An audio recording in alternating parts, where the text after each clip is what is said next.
everyone, and welcome to the 61st episode of Slime Time Sidequest, an official Dragon's Den podcast. This is one of your hosts, Platty M3. And this is one of your other hosts, Yangus the Legendary Bandit. Hey, Yangus. I don't know this year. Have you noticed that... you know what? I'm going to stop you right there. What? Why? Look, I'm just going to stop you there, buddy. You know, people get it. We have an intro, but we also have a bunch of guests, a bunch of games to talk about tonight. And you know what? We're getting to the end of the year, so let's just get right down to it. So, please, everybody, welcome to Sidequest, our frequent flyer visitors / guests / co-hosts, whatever you like to call them. Please welcome Bluestar, Bururian, Evan, a.k.a. Eel. Woo! Say something. I knew you were going to do that. There's no way I can write the script that you won't. Hi, Blue. I muted myself because I had the sniffles. Hello, everybody. All right. Well, Yangus, you make a good point. Let's get right down to it. So sit back, everyone. This one may not go as long as we thought, since we had somebody accidentally forget about it tonight. But we hope to entertain you with the best of the best that we've all played this year. And as always, on our year-end podcast, we've got the disclaimer that these are not necessarily the best games that released this year that we played. They're just the best games that we played, period. They could be from 2024 releases or date back to like the 80s or 90s. Doesn't matter. Just what did we play? What did we love? Have you heard of a game called Zork? No. Did that come before or after Pong? After. Okay.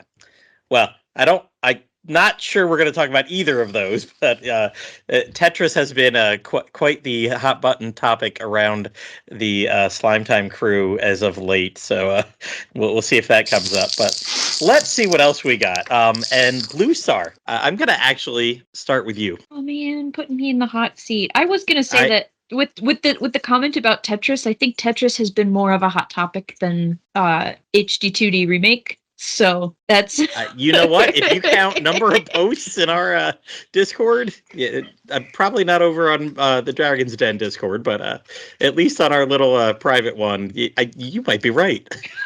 Mm-hmm. Probably. It's the 12 days of Tetris. I know. Nobody continued. I had one line today. I didn't. That was very funny though. That when you did that.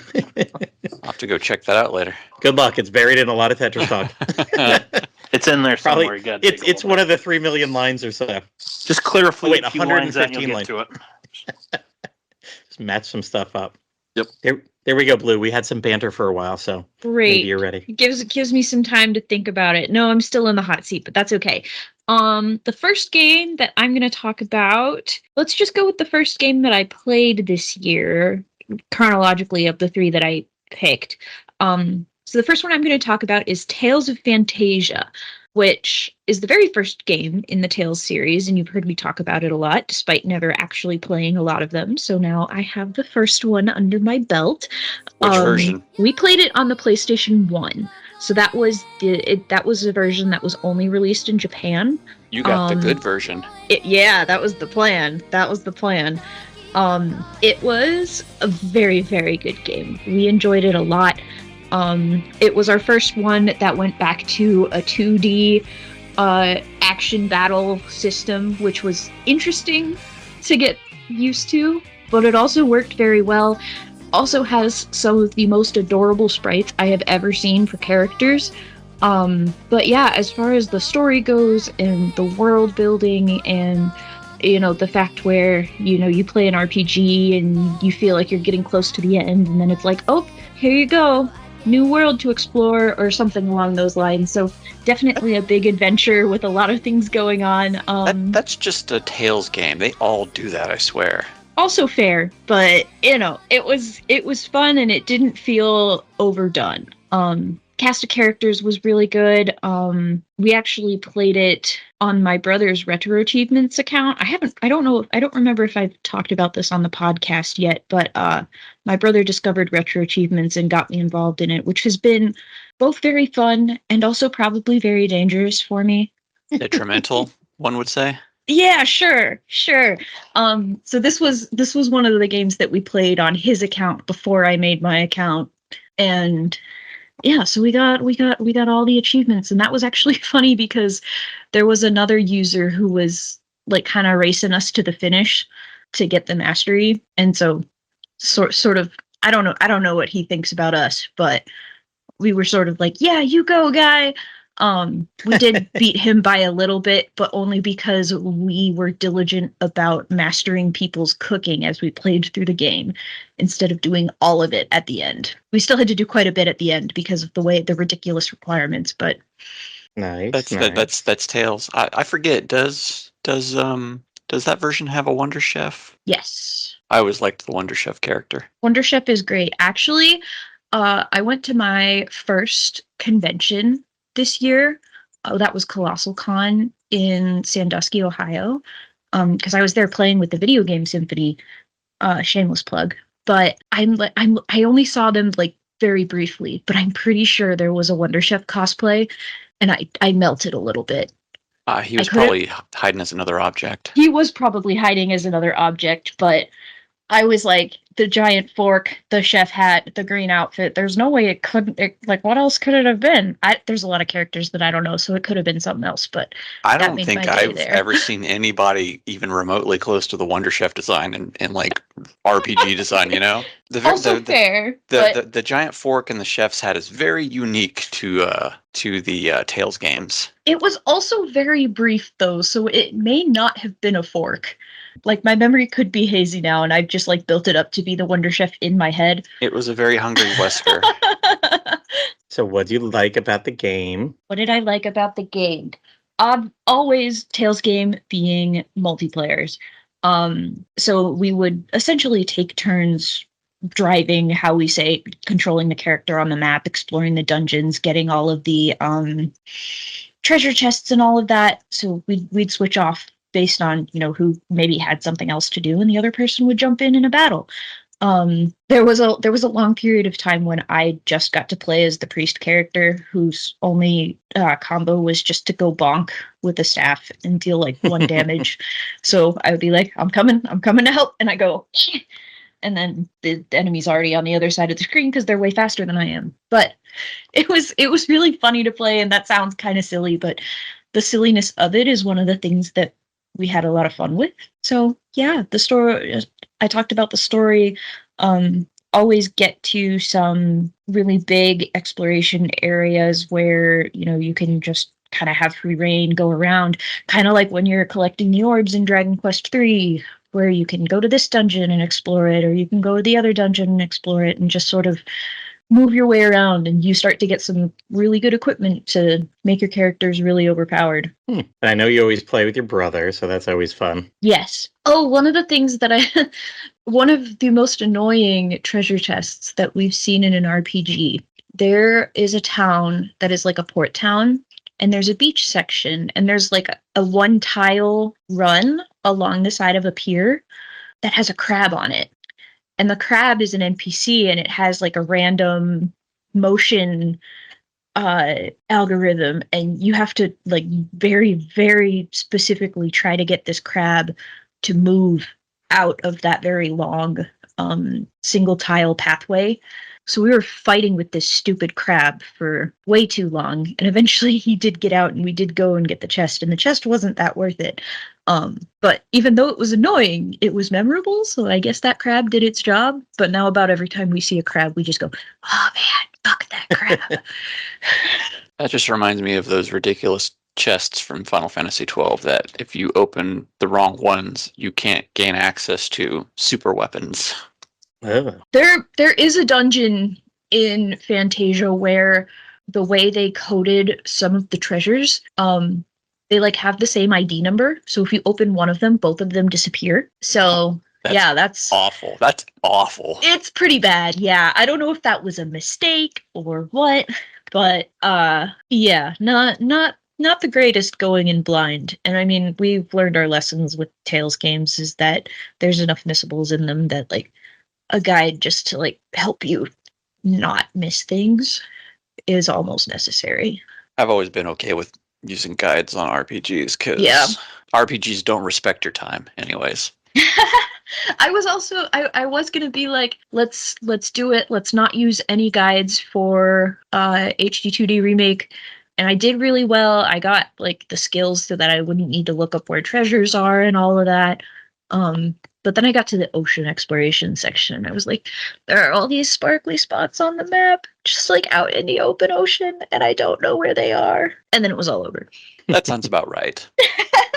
What would you give the PlayStation 1 version of this Tales game out of a 10? Well, I have not played any other version of this Tales game. However, Really? No, yeah, this was my first time experiencing this game. But we got it we got it over here on the Game Boy Advance. yeah, but we've been playing all of them multiplayer. So like the Game Boy Advance, that would be a single player. Yeah. So it wasn't something that like we looked into picking up. Also just going back to the older ones, that kind of game is so difficult to find anymore. It's true. Yeah. Although now that I've been introduced to the damaging effects of retro achievements, nothing is impossible. This is true. But I would probably say, especially if you are maybe a more casual gamer than I am and don't have to worry about that fucking crab or that weird dungeon where the chests have duplicated IDs, I would say probably like an 8.5 out of 10. It's like a very good game. There wasn't a whole lot of like slow spots. There also wasn't a ton of like sections where we needed to grind in order to beat the next boss. So the pacing was good. That's always good. Yeah. And like I said, most adorable character sprites I have ever seen. So always good. I have never really hit on a Tales game. I played what's the Z one? Zestiria. Yes, I played that one. That's like a bad one. 3 hours. Oof. That's ouch. Owie. That is a very rough one. That's like the roughest one. Yay. I bit the bullet and I hunkered down and I got the platinum trophy on that game. I don't know how you did that. That is such a... It was over the course of several years. But I mean, we're probably overblowing it a little bit, but comparatively to other Tales games, it is like bottom of the barrel. Yes. And because I hunkered down and got the platinum, I was able to experience all of the little things in there. I got pretty good at understanding the equipment system that they put in, and they clearly put a lot of time and effort into the story and mechanics of the game. It just didn't land as well as they were hoping. Vesperia. Wait. See? Okay. That does sound familiar, but I'll just say go play Tales of Symphonia. That's like the best entry level one for at this point in time, I think. Yeah. Or Berseria is a good one too. Berseria still has some of the weird equipment systems from Zestiria, but it is a lot more friendly. Yeah, that's the word, friendly. But I think Anyways, I think we could both go on and on about that. Actually, no. Probably lots of tales play to talk Arise. About. Arise is probably the best new fan game cheap. at this point. And it's cheap. It was like a 30% platinum trophy rate when it came out. Holy so like cow. Everything is very accessible in it. Mm-hmm. I've heard so many people on podcasts talk about it and say how much they loved it. They really liked the way it went, and they need to slow down and make games like this and not crank out one every year. I heard that a lot. Yeah, that was one that during the pandemic, I think they wanted to release it for the 25th anniversary of the series, because Phantasia originally released in 95. But because of the pandemic, everything got, delayed, and they actually did delay it until 21. And it was a good move. Wow. There's some tales you can try out. All right. Well, Bururian, you've been talking a lot. Let's hear a tale of a game that you played this year that you really liked. I've been talking a lot, and you want to hear me talk more? Yes. What is this fresh hell? This is a podcast. We're here to talk about stuff. I guess so. You can sit around and stare at the camera, but we don't have those on either. So no, my camera's not even hooked up. So I actually tracked every single game I played this year and the months that I beat them. So I've got a nice full list in front of me. And as I was going over it today for the podcast, I was like, wow, I played a lot of games, or I played a lot of the same games several times.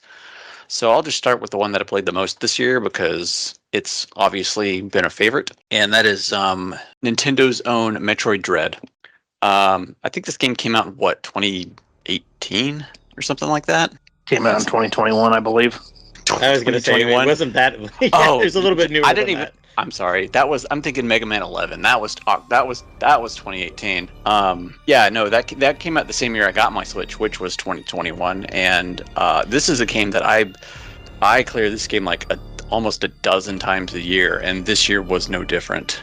I played this game probably close to 10 times this year. I can sit down and just play this game over and over and over. It is arguably the best Metroid game that has come out. And yes, I think it is better than Super Metroid. And I played all of those games a lot. It had, Mercury Steam was the one that developed it. They developed the Samus Returns remake back in 2017 on the 3DS. And I was I don't enjoy that version as much. I don't know why. There's just something about it. I think it's just being on a cramped handheld 3DS isn't as good. If it was on the Switch, I'd probably like it a lot more. Cramped controls have just never done well for me. So being able to play it on, a Metroid game on a full controller, gameplay is fantastic. The whole aiming system, counter system, bosses, returns of bosses. If you have not played it at this point, some bosses return, some do not.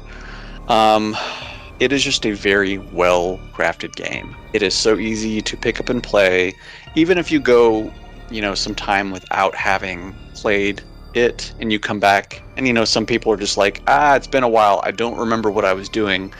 This game has a lot of visual tells. It has a lot of cues on kind of guiding you in the right direction, which to a lot of people can be seen as a detriment of, the game is telling me how to play it. I'm not figuring it out on my own. But in the case of Metroid, if you've ever seen a fully fleshed out map in a Metroid game, it is a cluster of just twists and turns and all this kinds of big maps.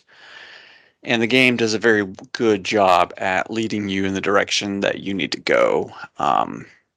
You can sequence break in this game like you can in past ones as well. So it's always a pleasure to be able to get items before you're supposed to get them, so you can defeat some bosses in alternate ways, which is a lot of fun. And you get special cutscenes even from doing that.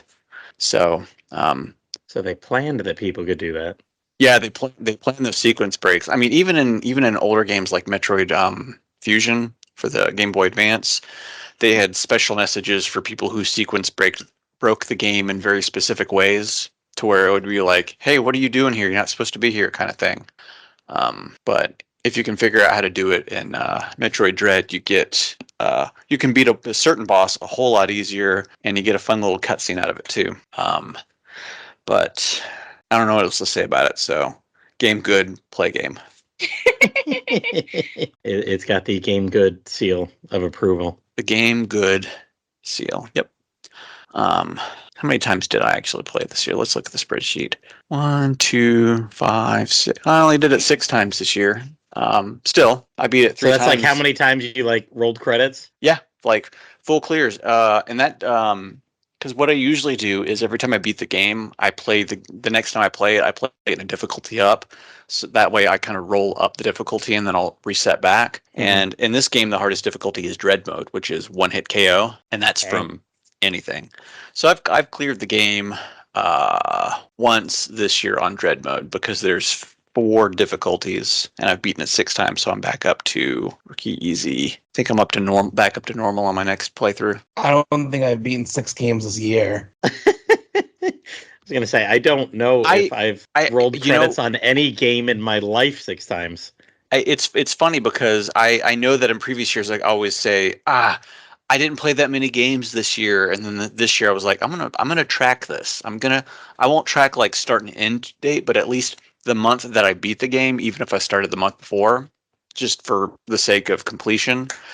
And I'm like, I've beaten like 40 or 50 games this year. That is way more than I was expecting. But yeah, so, and well, 6 of those clears are the same game, as well as a bunch of other games have had multiple clears. So not technically 50 individual games, but I have beaten a cumulative 50 games. So. Oh, all right. Well, speaking of a game that someone has probably played a lot, we're going to go into Yangus here. You want to talk about your first game? Because I'm sure it is one that is not brand new to you. Yeah, so I will talk about, to kind of talk about this before we started recording, but this is going to be a bit of a twofer because the other one that's not listed on the doc, it's one that we did talk about in a previous episode technically, but I just wanted to give it a little shout out since it also got a remake this year. But for my first little spot, I'm going to talk about Dragon Quest III HD 2D remake and the Paper Mario Thousand Year Door remake. I'll start with the latter first, just because, again, that's one we talked about back in the 2004 episode. This is a game that I have a lot of love for. I was really excited when they announced it was going to get a remake for its 20th anniversary. The Switch remake looks really nice. A lot of great visual presentation stuff. They did a good job, keeping a lot of the style and sense of humor of the original, but doing some nice little tweaks and updates that, from someone who's played the original a lot, it was really cool seeing some of the new little details and things that they threw in there, as well as some of the new content that they put in for like post-game stuff. Particularly one of the bosses who you can fight who was definitely out of left field, but it was a really funny out of left field. It was kind of one of those things where it's like this character finally got revenge after all these years, basically. But Waluigi? No, not him, but somebody who played the Mario. I'm not playing RPGs, this crap then. Forget it. Yeah, well, if you played the Paper Mario games, you know which character I'm talking about. But anyway, I just want to throw a little shout out to that one real quick, since I did enjoy that one too, and since it's also a remake along with the Dragon Quest III one, I thought, just two birds, one stone here. Anyway, the other game that I want to talk about in this spot, which is the real meat and potatoes, is the Dragon Quest III HD 2D remake. We finally got it, and it was great. Absolutely loved it. Actually just came out about a month ago on the 14th, so just a little over a month ago, I guess. And it's a really great remake. Honestly, that's just about the best way I can think to put it, because I really liked how they kept a lot of the stuff of the original game, but they did a really good job like reinventing the world and changing up how the characters work with their new abilities and stuff, like with the different job classes. I really appreciated that too, since it kind of got old replaying Dragon Quest III and like you either pick the warrior who can equip the good armor, or you pick the fighter / martial artist who just can attack faster and have critical strikes. It's nice now that all of these classes like that are not a mage related character or a magic related character now have abilities that they can use to help in combat, or in some cases help outside of combat.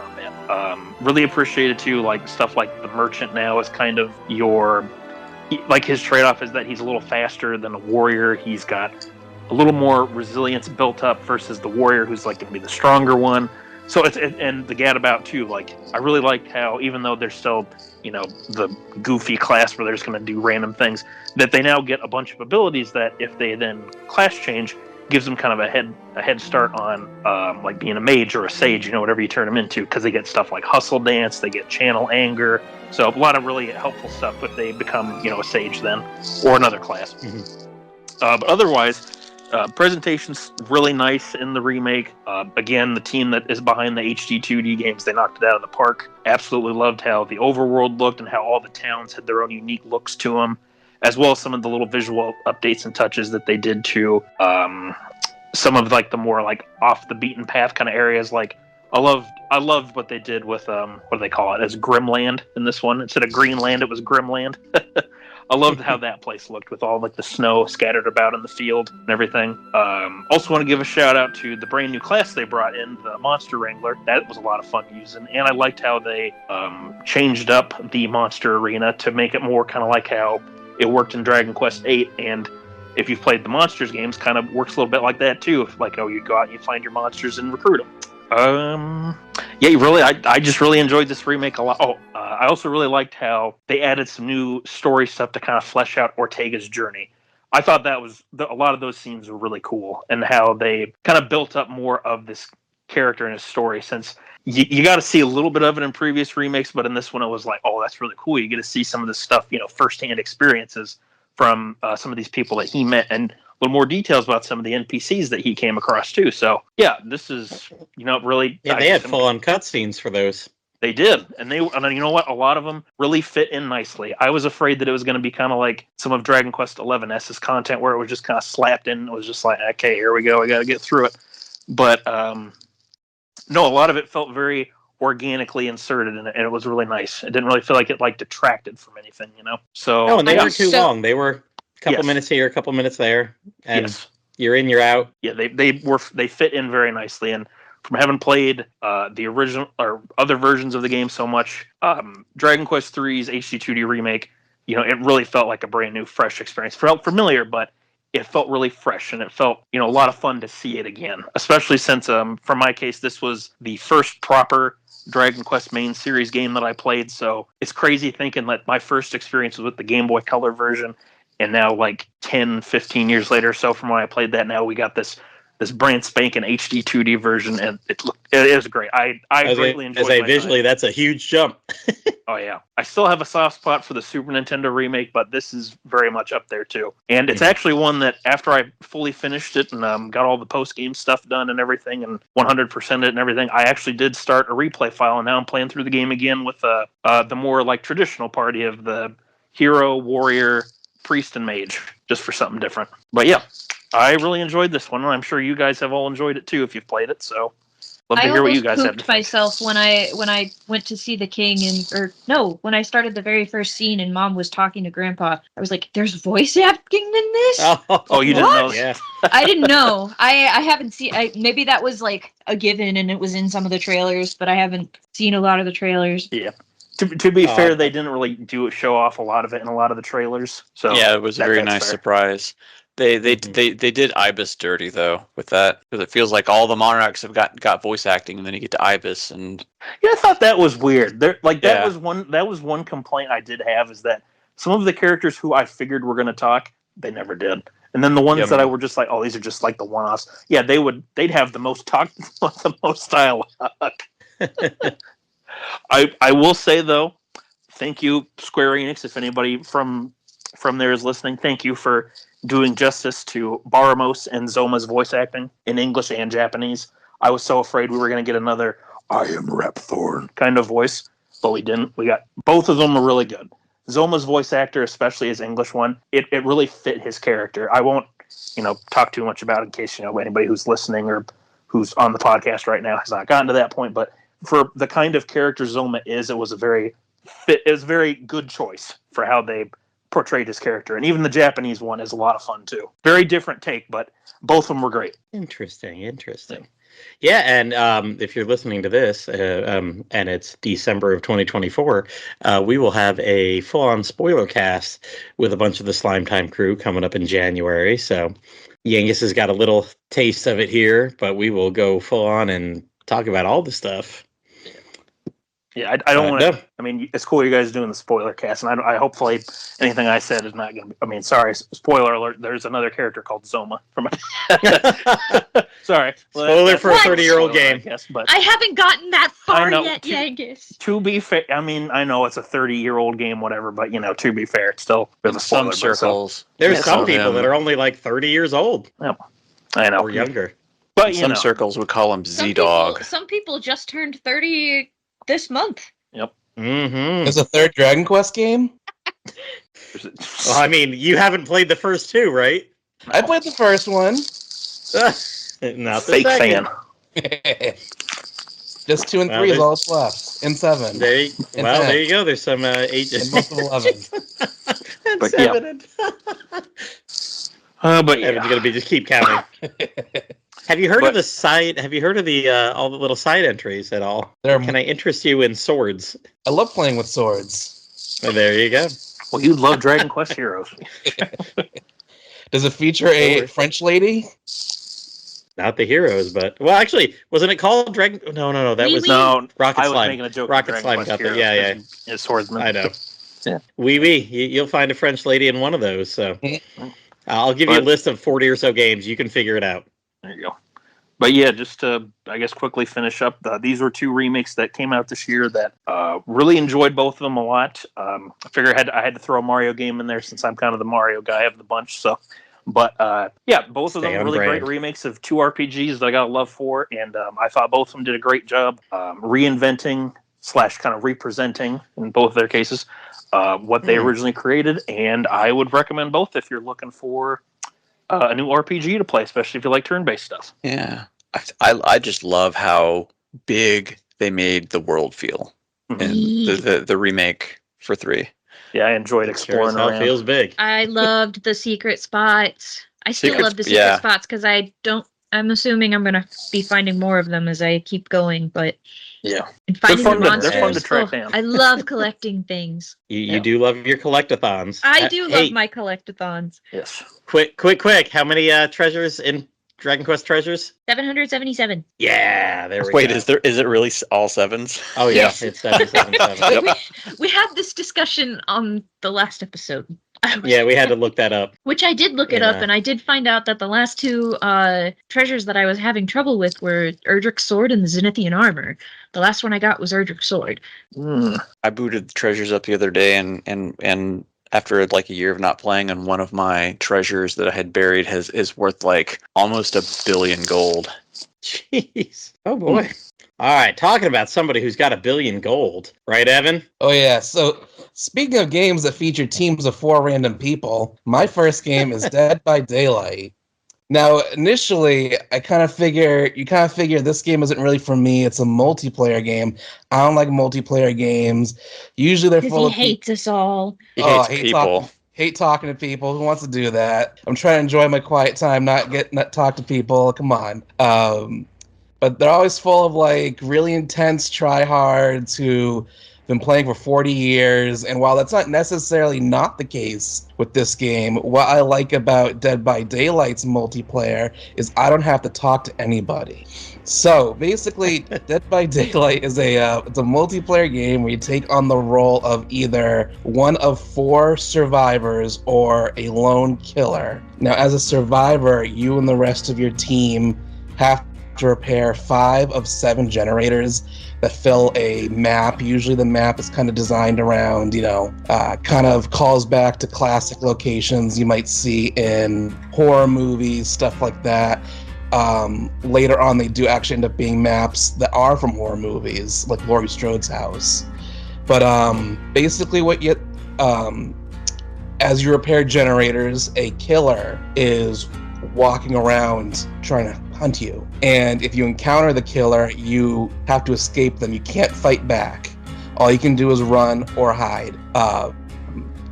If the killer catches you, he puts you on a hook, and you have to be rescued by another survivor. So it's not just finding a generator and holding down a button and repairing the generator for 90 seconds. There's a lot of other stuff you have to do. If another survivor gets caught on a hook, you can go and save them. You can heal injured survivors. Maybe they got attacked by the killer, but they didn't actually get caught and put on a hook, so they need to be healed, so you can heal them. Obviously, you have to run from the killers.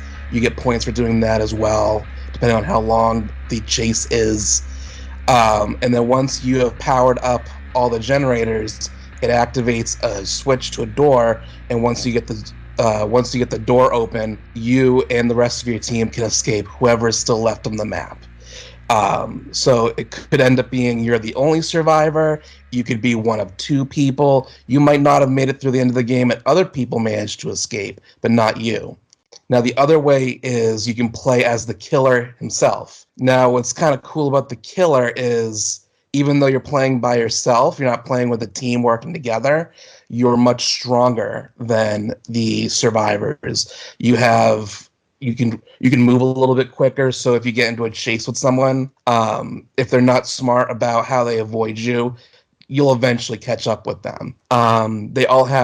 Each killer has their own unique weapon that's distinct from all the other killers. One guy, he can ring a bell that makes him invisible and he can run faster, but he can't attack you while he's invisible. Another character or another killer, legally distinct Texas Chainsaw Massacre hillbilly, can rev a chainsaw and run in a straight line. And if he manages to hit someone with his chainsaw, they're just automatically down. Typically what happens is a killer catches a survivor, maybe repairing a generator, maybe trying to help another survivor, and they enter a chase. And the survivor is able to vault over windows. They can knock down pallets that can stun you temporarily. But eventually you can catch up to them, and you have to hit them 3 times as a killer. The first time will injure. Sorry, 2 times. The first one will injure them. The second one will knock them down, which makes it impossible for them to move. Then you pick them up and you put them on the hook. You have to put them on the hook 3 times for them to be sacrificed. It sounds like a lot, but it's really not. And as the game goes along, if the killer has the advantage over the survivors, it quickly falls apart for the survivors. There's other stuff at play, like even though all survivors are pretty much the exact same, it's just a different skin. They all have unique perks that you can unlock and add to different survivors. So maybe you really want to play as Ada Wong, but you want to use Detective Tap from Saw's perk. You have to level up him first, so you can unlock his perk for all the other survivors, and you can then use that perk on Ada Wong. And what's cool about this game is there's been so many crossovers and events and tie-ins. So just recently, they added a bunch of Castlevania characters. So Dracula is a new killer in the game. I haven't played him, but he can turn into bats, a wolf, and he can shoot fire. So apparently he's a very OP killer as well, I've heard. But they also added one of the Belmonts. I don't know which one. Oops. But they added a bunch of skins as well. So I'm playing as the one of my favorite characters to play as is the character who got the skin for the Order of Ecclesia character, because I really love that specific outfit. Oh, so Shinoa? Cool. Yes. So it's really cool to run around in Shinoa's outfit as a Dead by Daylight original character dressed up as her. That's currently one of my favorite characters. What got me into the game, like what really got me to, I heard about it. I was like, oh, this sounds like a game for me, but I never really thought to play it until they added Alan Wake. Well, obviously, I really love that game. So I got to, so I picked it up around the time Alan Wake came out, and I only really started to get into the game this year. Like I put in about 60 hours this year, which actually isn't a lot compared to a lot of other people who play this game. Like I'm considered like a baby.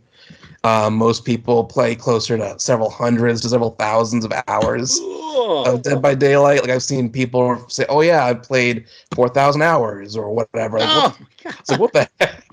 And the trials aren't very long. They're only like maybe 8 to 20 minutes. Not super long. In some instances, you might be waiting for a game to start longer than actually play a game. And it also has like a battle pass type of situation. So, every, 100 or so days, you do these things, unhook 5 people safely, that's a trial, whatever you've done. And you get, rift fragments, and rift fragments will then get you up the ladder, and you unlock more stuff. So it keeps it interesting. You're not just playing a match and then playing another match. You're doing with a goal in mind. Sometimes they'll add new modes temporarily, like they just recently did 2 versus 8 mode, where there's 2 killers and 8 survivors, and that was probably the most fun I've ever had playing that game, because it's so chaotic and there's so many people running around. And it's not as skill dependent, because there's so many people contributing that it just kind of feels like you're just running around doing whatever. And that's kind of my favorite thing about the game. I just run around doing whatever. I don't really pay attention to like, oh, this perk will increase this thing by 6%, and this character can run X number of kilometers in X number of seconds, and this reduces this person's speed by 5 seconds. I don't really pay attention to any of those stats. There's a lot of that in the game. A lot of exploiting frames look just the right. This character's in this. The killer's attack won't get you. I don't really pay attention to any of that. I just love the fun of running around, repairing generators, helping people on hooks, avoiding the killer, running away, all that stuff. It's really fun to me. And I really love all the, I mentioned this earlier, but I really love all of the characters they've added in. So, for example, they've added in Sadako from those Ring movies. They have Steve from Stranger Things and the Demigorgon from Stranger Things.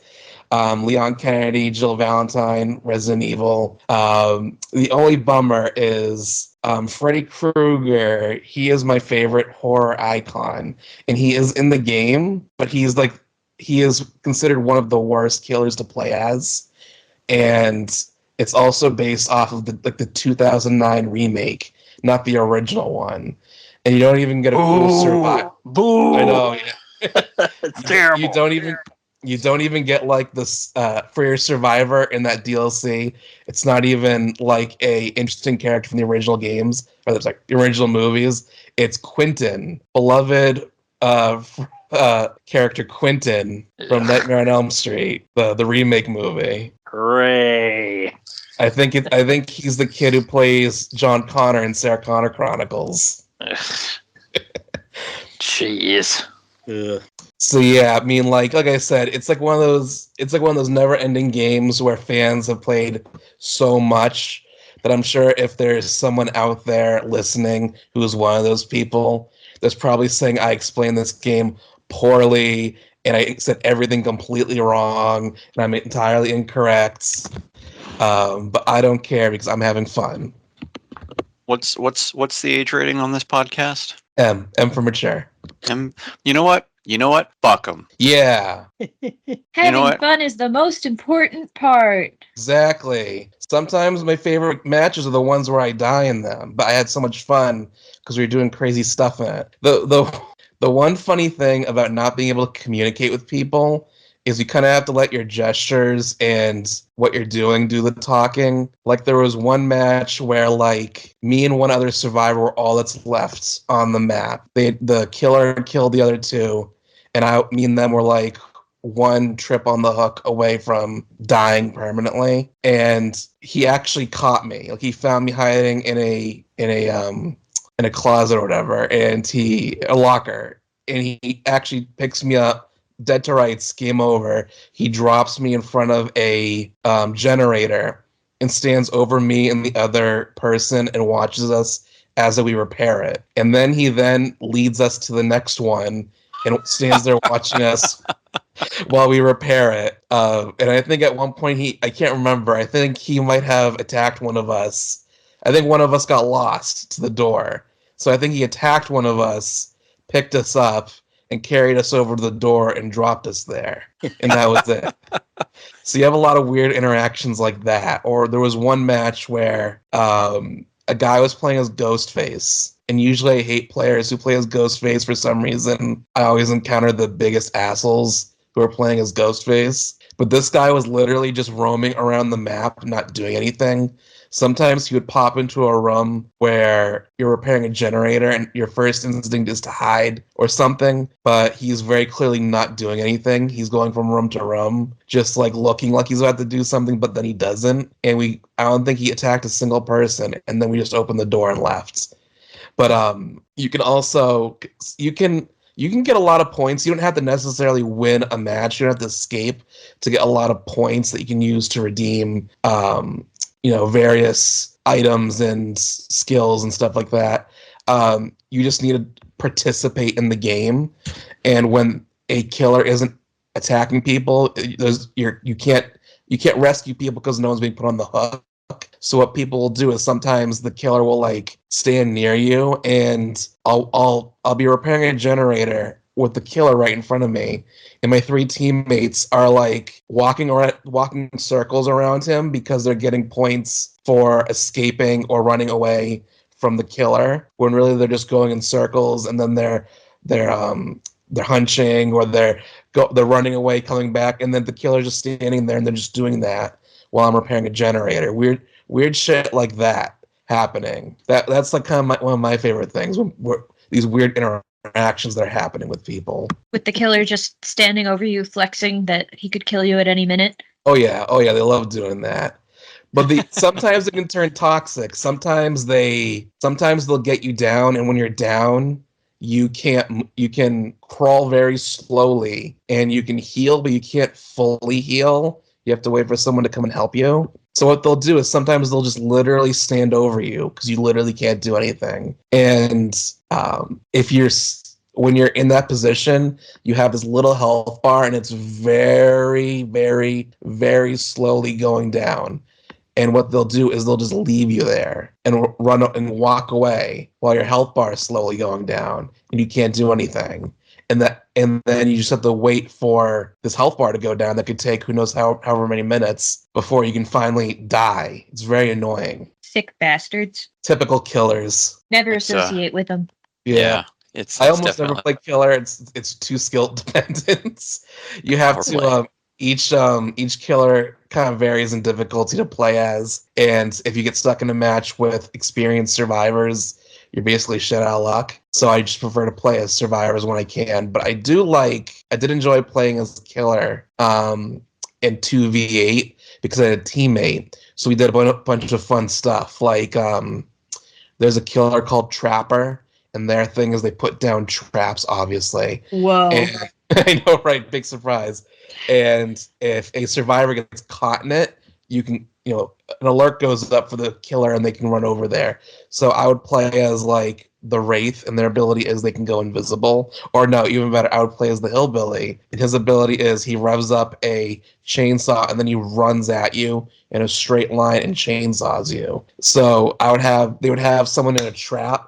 I would stand over them, rev my chainsaw because it takes a couple seconds, and then cut them with the chainsaw. I had so much fun doing that. I can tell you like this game because you don't ever talk about games a lot like this. Well, to be fair, I have a very bad memory, and I've been playing this game on and off for the last year. Like I played a game a couple days ago, actually. So my memory's still pretty fresh. You're talking about like enjoying being the killer and tormenting these people. Are you okay, man? Should we be worried? Make them all pay for what they did to me. They'll all see. Oh boy! All right, well, Evans has been going on a long time about killing people, so we need to lighten this up a little bit. Let's go to a game where no one ever dies. You just kind of get bopped on the head and knocked out a little bit, right, Bluestar? So you would say that you get knocked down, but you get up again. You get up again. You're never gonna keep them down. Not this company. Sure, not this company. I'm clearly Platty has not played this game before. Because the next game that I'm talking about is Pokemon Mystery Dungeon Explorers of Sky, which it's a Pokemon game. So Explorers of Sky is like the Pokemon Platinum of Explorers of Time and Darkness, or I guess Emerald was the first time they did that. So Pokemon Emerald, or maybe even Crystal. I don't know. So I know that Mystery Dungeon games exist. Which like console was this version on? This was Nintendo DS. A DS one. Was this the one that had the companion game that was the Game Boy Advance game? No. So that is Blue and Red Rescue Team. Oh, okay.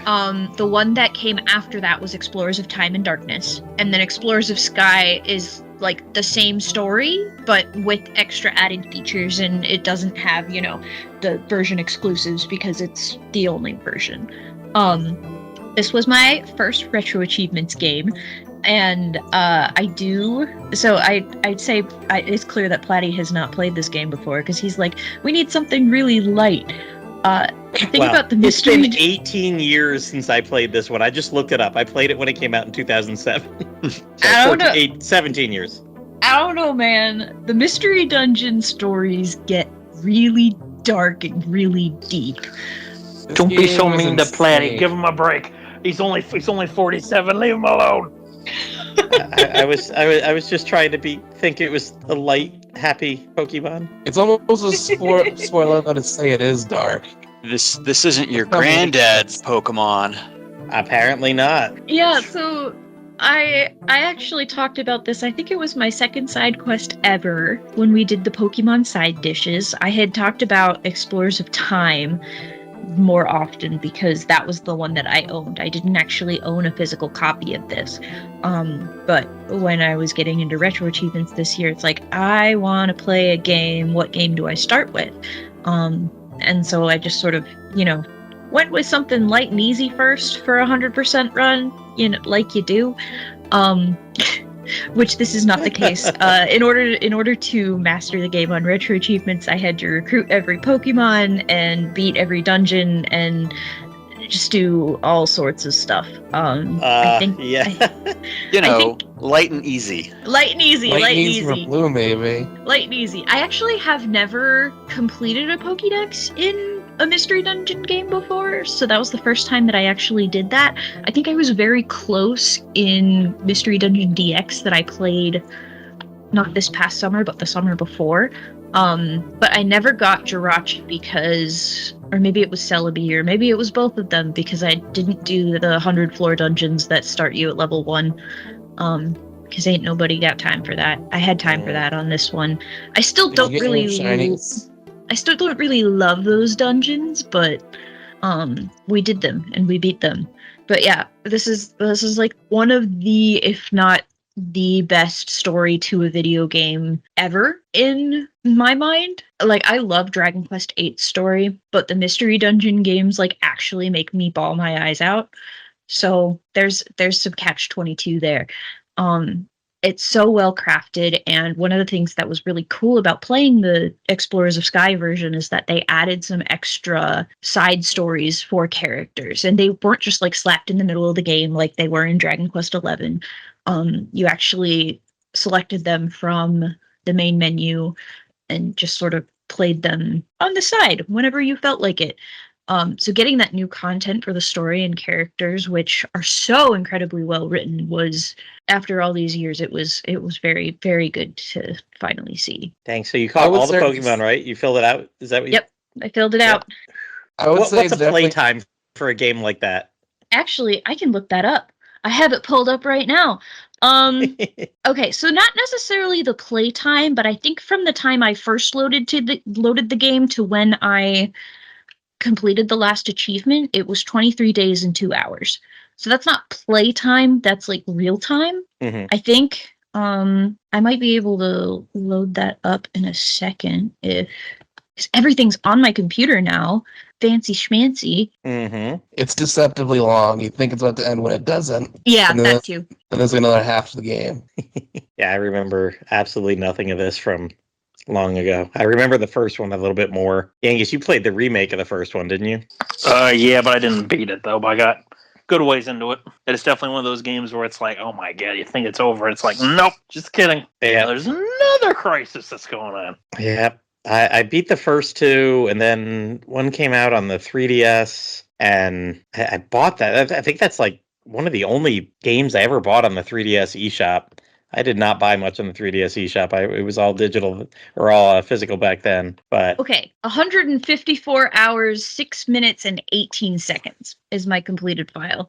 There we go. All right, so that's how long it takes. Give or take a dozen hours in your play style, but you're looking at 150-ish. I also did have the luxury of emulator speed up. Yeah, so there is also that, but that's what my save file says. Whew. And there are some really crazy people, because there's a subset on Retro Achievements that is for beating the hardest dungeon in the game that starts you at level 1 and is 100 floors with every single Pokemon. I have not done that. I don't know that I really plan to do that, at least not all in one sitting. It would be a... Mm-hmm. You gotta do it at least with Magikarp. It's hard enough to do with the characters that are like built for it, not built for it, but like built for it. Have advantages. Are you trying to say that Magikarp couldn't handle it? I think that's exactly what she's trying to say. Oh that is what she's trying to say. Shun the non-believer. Next thing you're going to tell me is that unknown or something like that couldn't do it either. Smoochum barely scraped by. So. Shun the non-believer, everybody. Shun the non-believer. All hail the carp.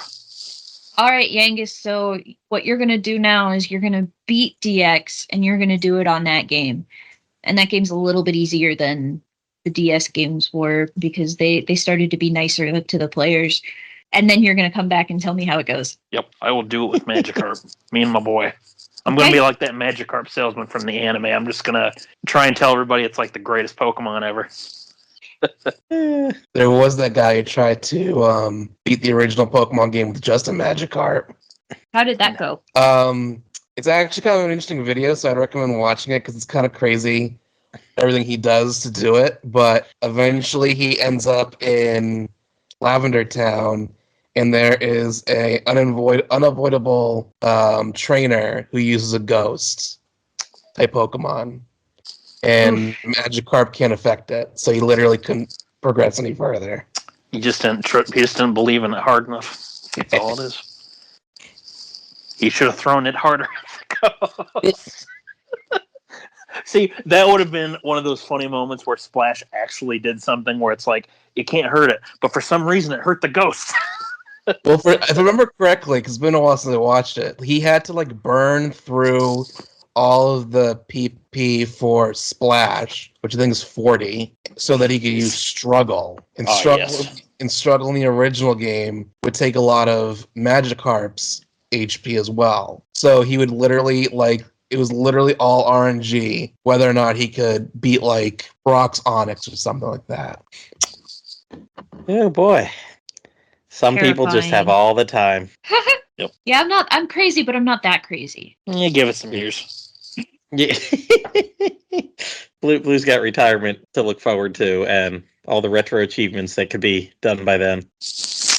Alrighty, so Blue, is at the end of your exploration of the sky, or should we? I think that is the end of the exploration of the sky, unless somebody wants to bait me into talking another 15 minutes like they did with Tales of Phantasia. All right, so Bururian, we're ready for your second game tonight. Out of how many? I don't know. Hello, Bururian. You're on mute, my friend. Sleeping. I was taking a nap because okay. somebody Just Because I completed talked the too next one on long. I'm Metroid sorry. because someone was talking about Pokemon. I just got real tired. That never happens in your household. Oh, Jesus Christ, man. On that note, moving on. Moving on. Wow. I have to choose another game? You don't have to, but I mean, we're here to talk a couple games tonight. Sure. All right. Well, let me look at my long yet short list of games. Probably, I beat this game in January, and then I beat it again last month because I liked it enough that I wanted to go back and play the game again, and then additionally do all of the side content. Like, I 100% of this game on the second playthrough.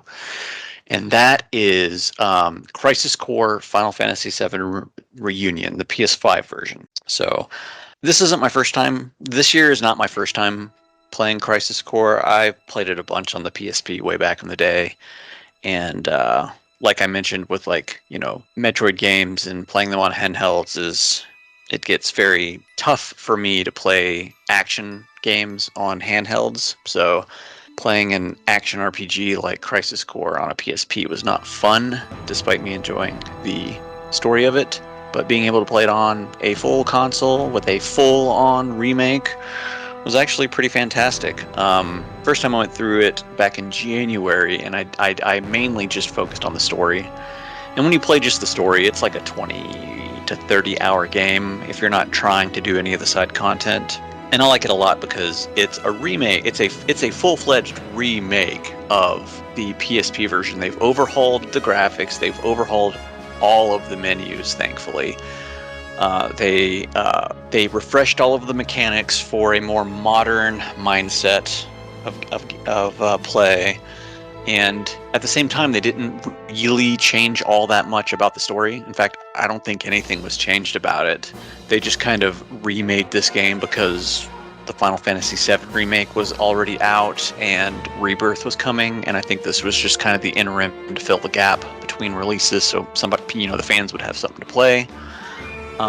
If you're not familiar with, the continuity of Final Fantasy VII, this takes place in the years leading up to the story of Final Fantasy VII, where you play as the soldier Zack in his rise to first class, and you get to learn all about the story behind Sephiroth and the character created solely for Crisis Core, Genesis, who kind of kicks off the whole reason why Final Fantasy eventually ends up happening.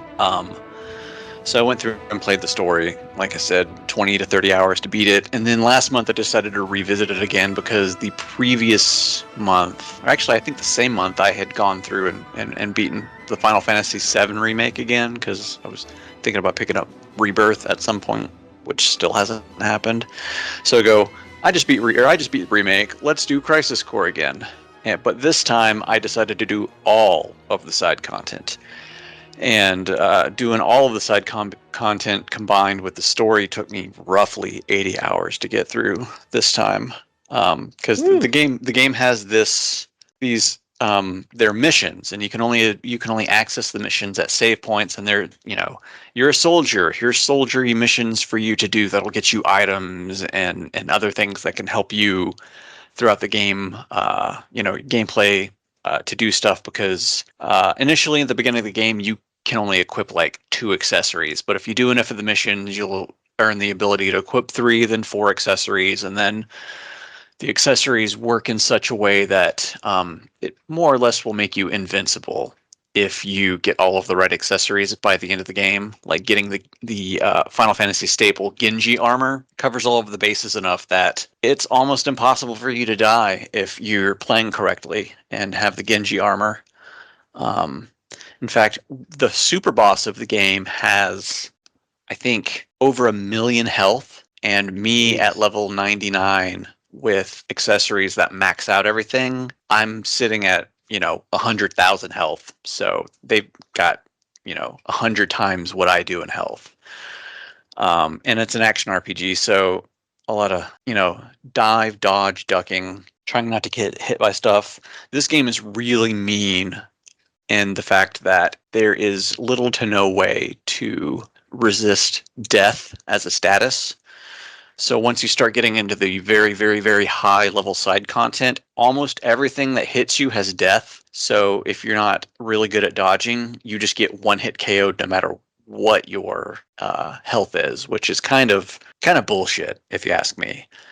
There's one item in the game that gives you slight resistance to it. You might not die in one hit, but nothing like everything else, which is basically like auto regen is on, auto potion is on, stuff like that. So I went through, did everything, beat the super boss. Then I went on to beat the final boss, and thanks to beating the super boss, you get an item that makes the final boss of the game absolutely trivial.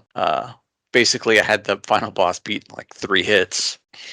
But yeah, that's my game. Game good, play game. Another stamp of approval there. Yeah, like I know a lot of people are just like, Final Fantasy VII gets too much attention, but if you were to stand this game out from being connected to Final Fantasy VII in any way, I think the core of the story is interesting enough to stand on its own comparatively. That's good.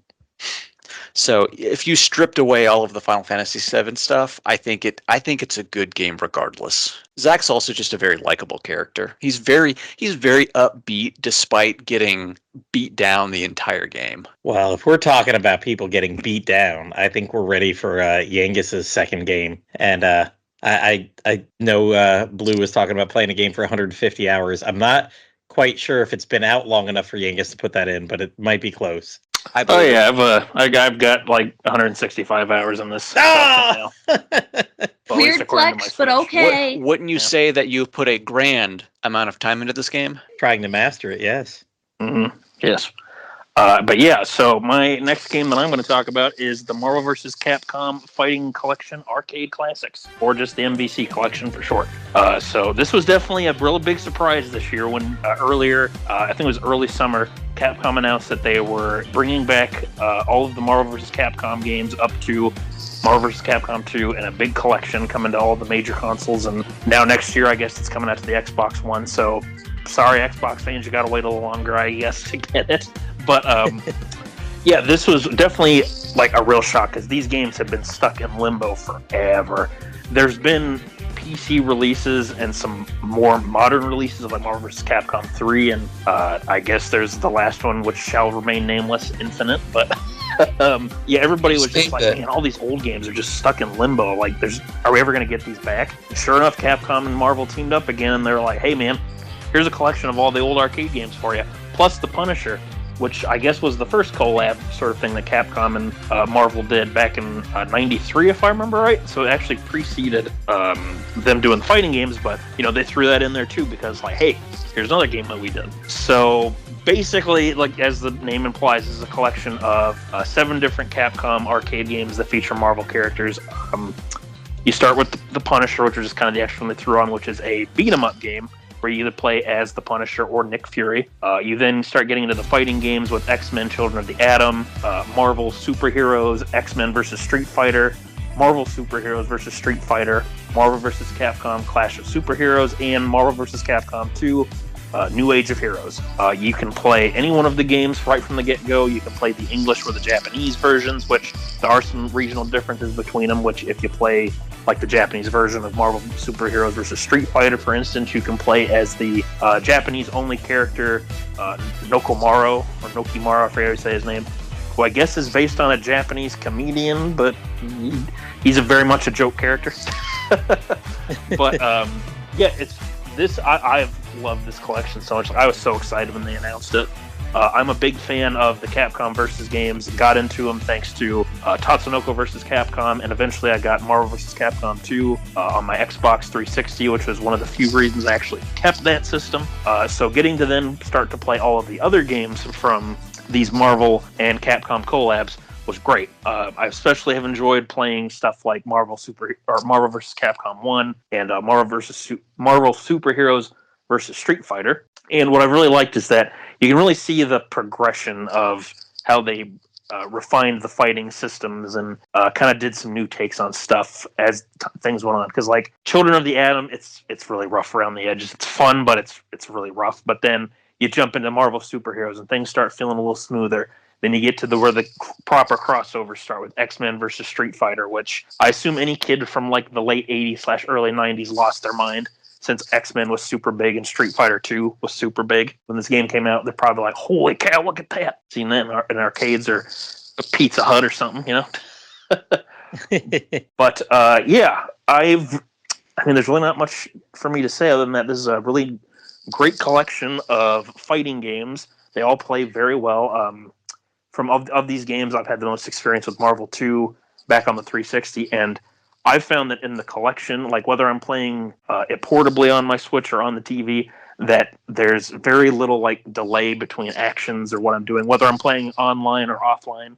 I really like that there's also a stat tracker, so you can see like, you know, if you've played a certain characters, you know, offline more, if you've played them as online, you can kind of see your sessions, depending on if it's offline, casual, ranked, high score challenges, you know, whatever you want to do. There's really nice training modes too. I know some of the more hardcore FGC people have been like, oh, I wish that training mode had this and that. But since I'm someone that more so likes to just dabble around in arcade mode, messing with different teams of stuff and maybe going into training mode to try stuff out, I like it for what it is. And it's like the presentation of all these games has held up really well. There's the art museum / music museum that you can go to. There's the Fighter Awards, which the funny thing is, for the Fighter Awards, which are basically like the achievements in game, which I assume if you play this on PlayStation or Steam, you get actual trophies / achievements for doing it. But it took me about 60 hours or so to get all of the Fighter Awards for offline. Biggest one being like you have to, you know, beat arcade mode with every single character in the game, or in every single game, excuse me. But then after that, I've added on like 105 hours from playing online and just messing around in arcade mode. So this is definitely my most played game of the year, which is crazy since this collection came out in September, like September 12th or 13th or something like that. And it's been, what, like 4 months now? I didn't expect to put 40 hours per month, basically. I mean, to be honest, for a fighting game, that's a lot to stick with it that long, because most people, you know, will move on pretty quickly from fighting games. Mm-hmm. And it's not like you haven't been playing other games too, you know, 100%ing Dragon Quest. And yeah, but hey, you know what? That was so much easier than trying to fucking get to Grandmaster in Marvel vs. Capcom 2 online. But you did it. I did it. I'm still sitting at the very bottom of Grandmaster rank right now, but I will sit on my throne with pride. And I'm still in the top 150 on Switch, so... I mean, if someone outscores you, does it push you out of Grandmaster, or do you keep it now that you've earned it? Oh, I keep it. Yeah. Okay. Unless they do a total point reset for league points, I'm still going to be Grandmaster ranked. Because right now I'm still in the top 150.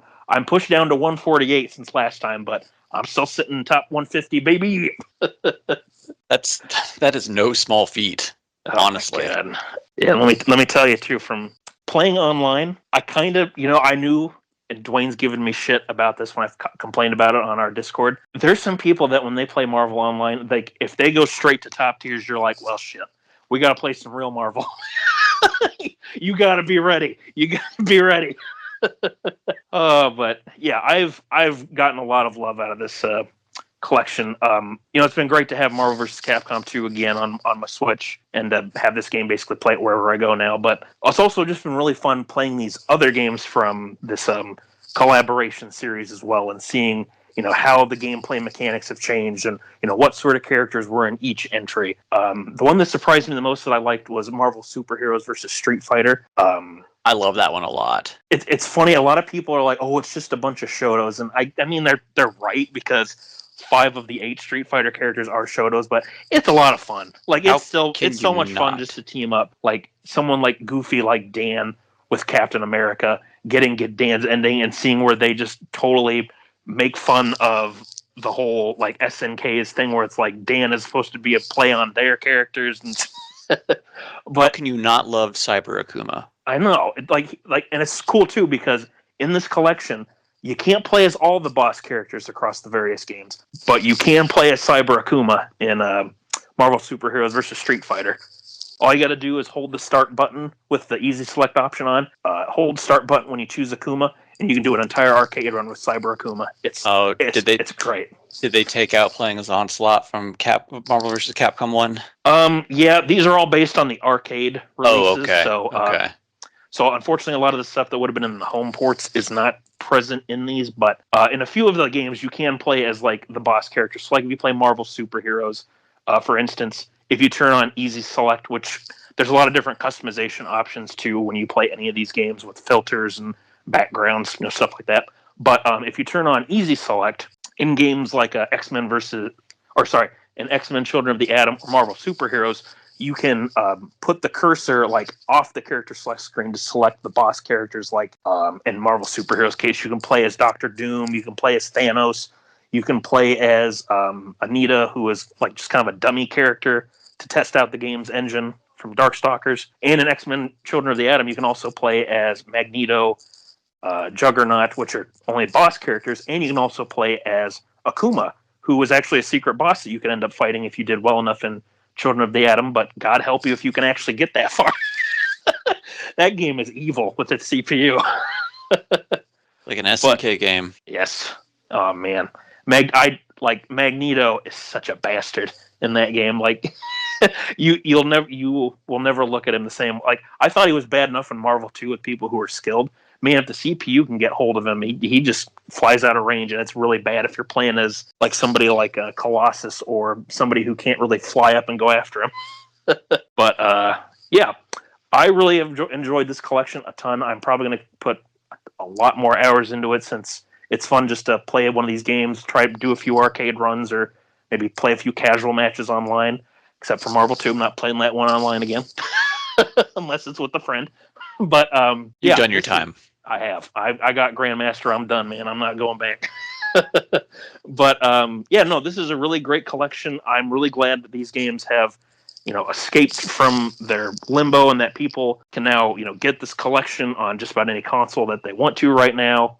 Plays great on Switch, both offline and online. I've heard a lot of people say the same thing when they play it on PS4/PS5 and Steam. So, really, if you're looking for a fighting game collection, or if you've heard a lot about Marvel vs. Capcom, you want to give these games a shot, then hey, it's out there. It's a great collection, and it really makes me look forward to seeing what Capcom is going to do, and how, if they're going to take a lot of these improvements and like further improve on any of these collections in the future, like with the Capcom Fighting Collection 2 that's coming out next year, with the Capcom versus SNK games and some of the 3D arena fighters they had, or 3D fighters they had, like Power Stone. So yes, to quote Bururian, game good, collection good, buy collection. And there's even a physical version, if you are so inclined. Yes. Really taking us for a ride. Oh yes. How did I know that you were going to do that joke? I was waiting for it. I also want to point out that this month they're doing variant covers for certain comic books that have the art from Marvel vs. Capcom 2 for all the Marvel characters as the cover art. Nice. What are they, 90 tins? Nerd. So it's like the newest issue of Venom has the art of Venom on the cover. Nice. It's really nice. I don't want to pay $30 for a fucking variant of No, it's Wolverine. normal price. You can find, I'm sure they go very quickly. They aren't usually there when I go to the store, but I was able to find the Venom one, and I think there's a Thanos one too. Oh, nice. They're just normal priced. Yeah, there's a lot of really good art. And just, I will say, just real quick, with if you do get this collection, definitely check out the museum and just kind of go through each game's art gallery, because it's really cool seeing a lot of the art pieces and design documents for these games, especially seeing like the full HD art for like and like Evan was just talking about, where they have these variant covers for the Marvel Comics, and seeing how those characters are drawn and designed in the Marvel 2 style. I don't know who the artist is for Marvel 2's character designs, unfortunately, but it's a really cool kind of sketch design style almost to it. But yeah, there you go. Just throw that in there too. Someone called Bengus is the illustrator. Yeah, he has a really nice style for all the characters for both sides. Wait, what's the guy's name? Bengus? Bengus, Bengus. It's my brother. Iangus. Oh, okay. Bengus. He's my predecessor. All right. Well, let's go over to 7. Evan, you've played another game. We had Dragon Quest 3 earlier, but there was another 3 remake that came out this year. Yes. What else did you play? You had to reach for that one. I did. I thought they were going to go back to back with that earlier. I tried to do that transition, but somebody did Dead by Daylight. Thanks. So I was able to do a pretty good transition. But anyways, my next game is Persona 3 Reload. I'm actually kind of interested in hearing what everyone else has to say, because if I understand correctly, I've never played the original or any version aside from this one of Persona 3. But I believe all of you have played a different version of Persona 3, but not Reload. So yeah, I played Persona 3 when it was new on the PS2 way back in the day. Oh, look, we have got all the versions covered. So Which one did you play? I never did the what was it? The FES version. The FES version that they released later for the PS2. I only did the OG version. Yangus played. Everybody had a little what is it? The Shriners. He had the little fez hats on everybody. Yep, that's the only difference. Everybody had little fez hats. Yep. Like Sala and then Indiana Jones. And Blue and I only played outdoors because we played portable. Well, I played portable on a not portable console, but yeah. Yep. She strapped it to her back and monitors were good. She played it on PlayStation TV.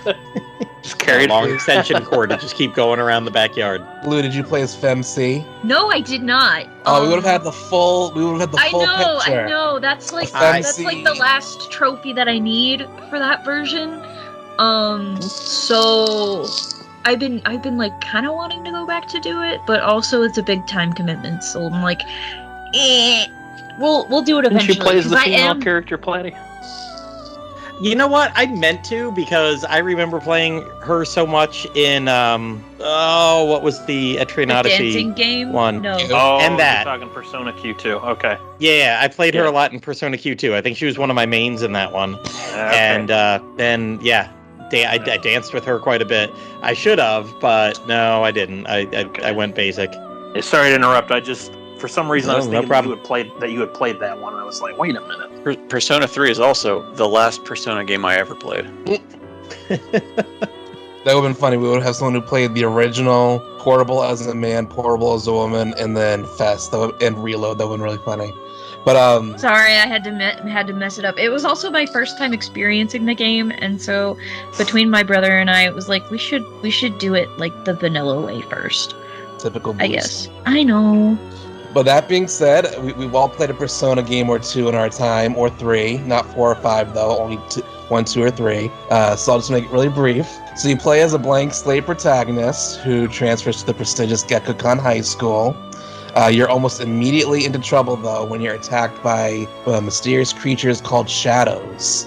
They attack your dorm, but luckily you awaken the power of Persona, and you were able to fight back, and you join up with a bunch of other high schoolers to form the team SEESC's Specialized Extracurricular Execution Squad. Wikipedia tells me that's what it is. Together, you climb the many floors of Tartarus, all 250 50 or so, a tower only visible during the dark hour, a time, the 25th hour of the day, that only Persona users or people who can become Persona users can perceive. For people that have played Persona 5, some of the combat is more close to that than it was to the original 3 or 4. Some of the improvements from the last couple games kind of made their way to this remake. One of them was the baton pass from 5 is now shift, which is if you hit a weakness of one of the shadows, you're able to, instead of having that particular character attack again, you can shift to a different party member. So maybe it's more advantageous to have Yukari attack than to have you attack again. Then you just switch to that person. It makes fights a lot quicker. And another thing they did that I really appreciate is they mapped the buttons for each option on the menu. The menu is kind of stylized similar to Persona 5's, where it's very fancy and very showy. It has a nice aesthetic, a lot more visually interesting to look at than just normal, boxes that you click through. I really appreciate that. Another thing they added was the theurgy gauge, which is special moves that can be used upon filling a party member's theurgy gauge. The gauge is based off of a particular character's personality. So, for example, Yukari, she's the healer. So whenever she heals a party member, her gauge goes up a little bit more. And once it fills, she can use a special attack that ignores enemy resistances. So she has the wind affinity. If she's attacking an enemy that is resistant to wind, it doesn't matter. Her attack will hit anyways, and it'll hit for a lot.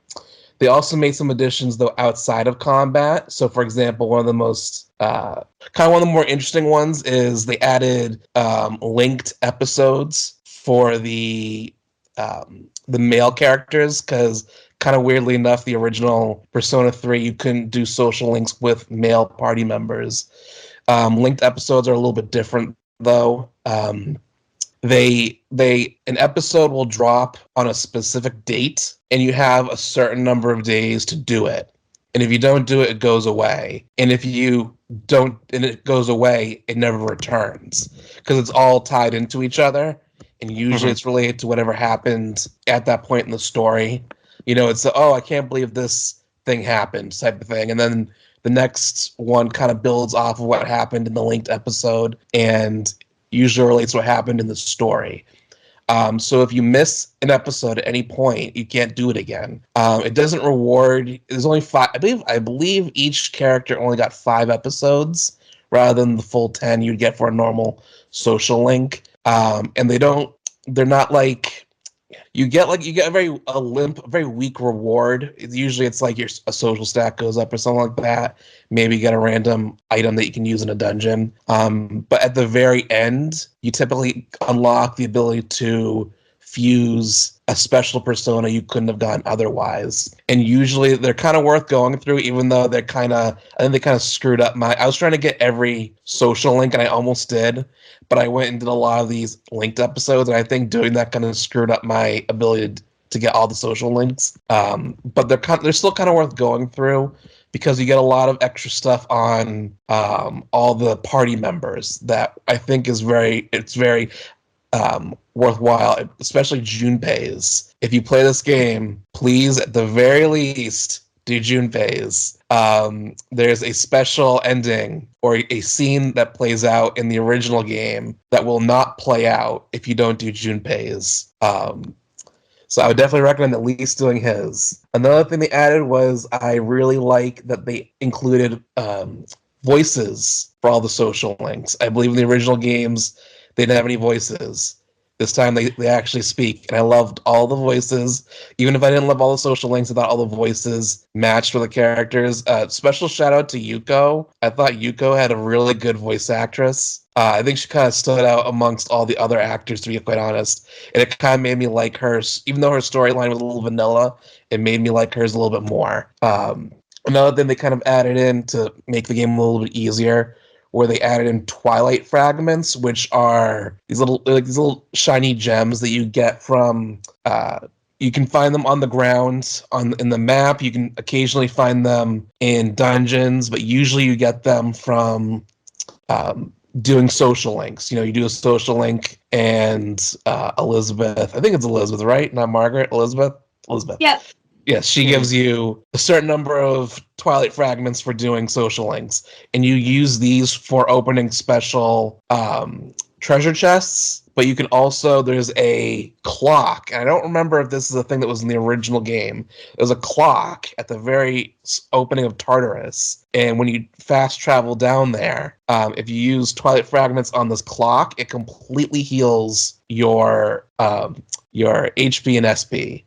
So you can very easily complete as much as is available for you to do in Tartarus without ever having to leave. So what I ended up doing was, towards the end of the game, I realized, I could literally just stay in Tartarus, do everything that unlocked for me. Once I hit a dead end, I would just leave, and then I would do the rest of my social link stuff until the story progressed a bit more. In terms of ranking the story, because this is the first time I've ever played Persona 3, I didn't know 100% what to expect. I knew some of the twists, but not all of them. I would probably say I actually think I liked this one. I think I liked the story the least, but I honestly think the final boss is my favorite out of all three, 3, 4, and 5. It was definitely a lot of fun to play, way more than the other two. And I thought it was a little bit more cinematic as you ascend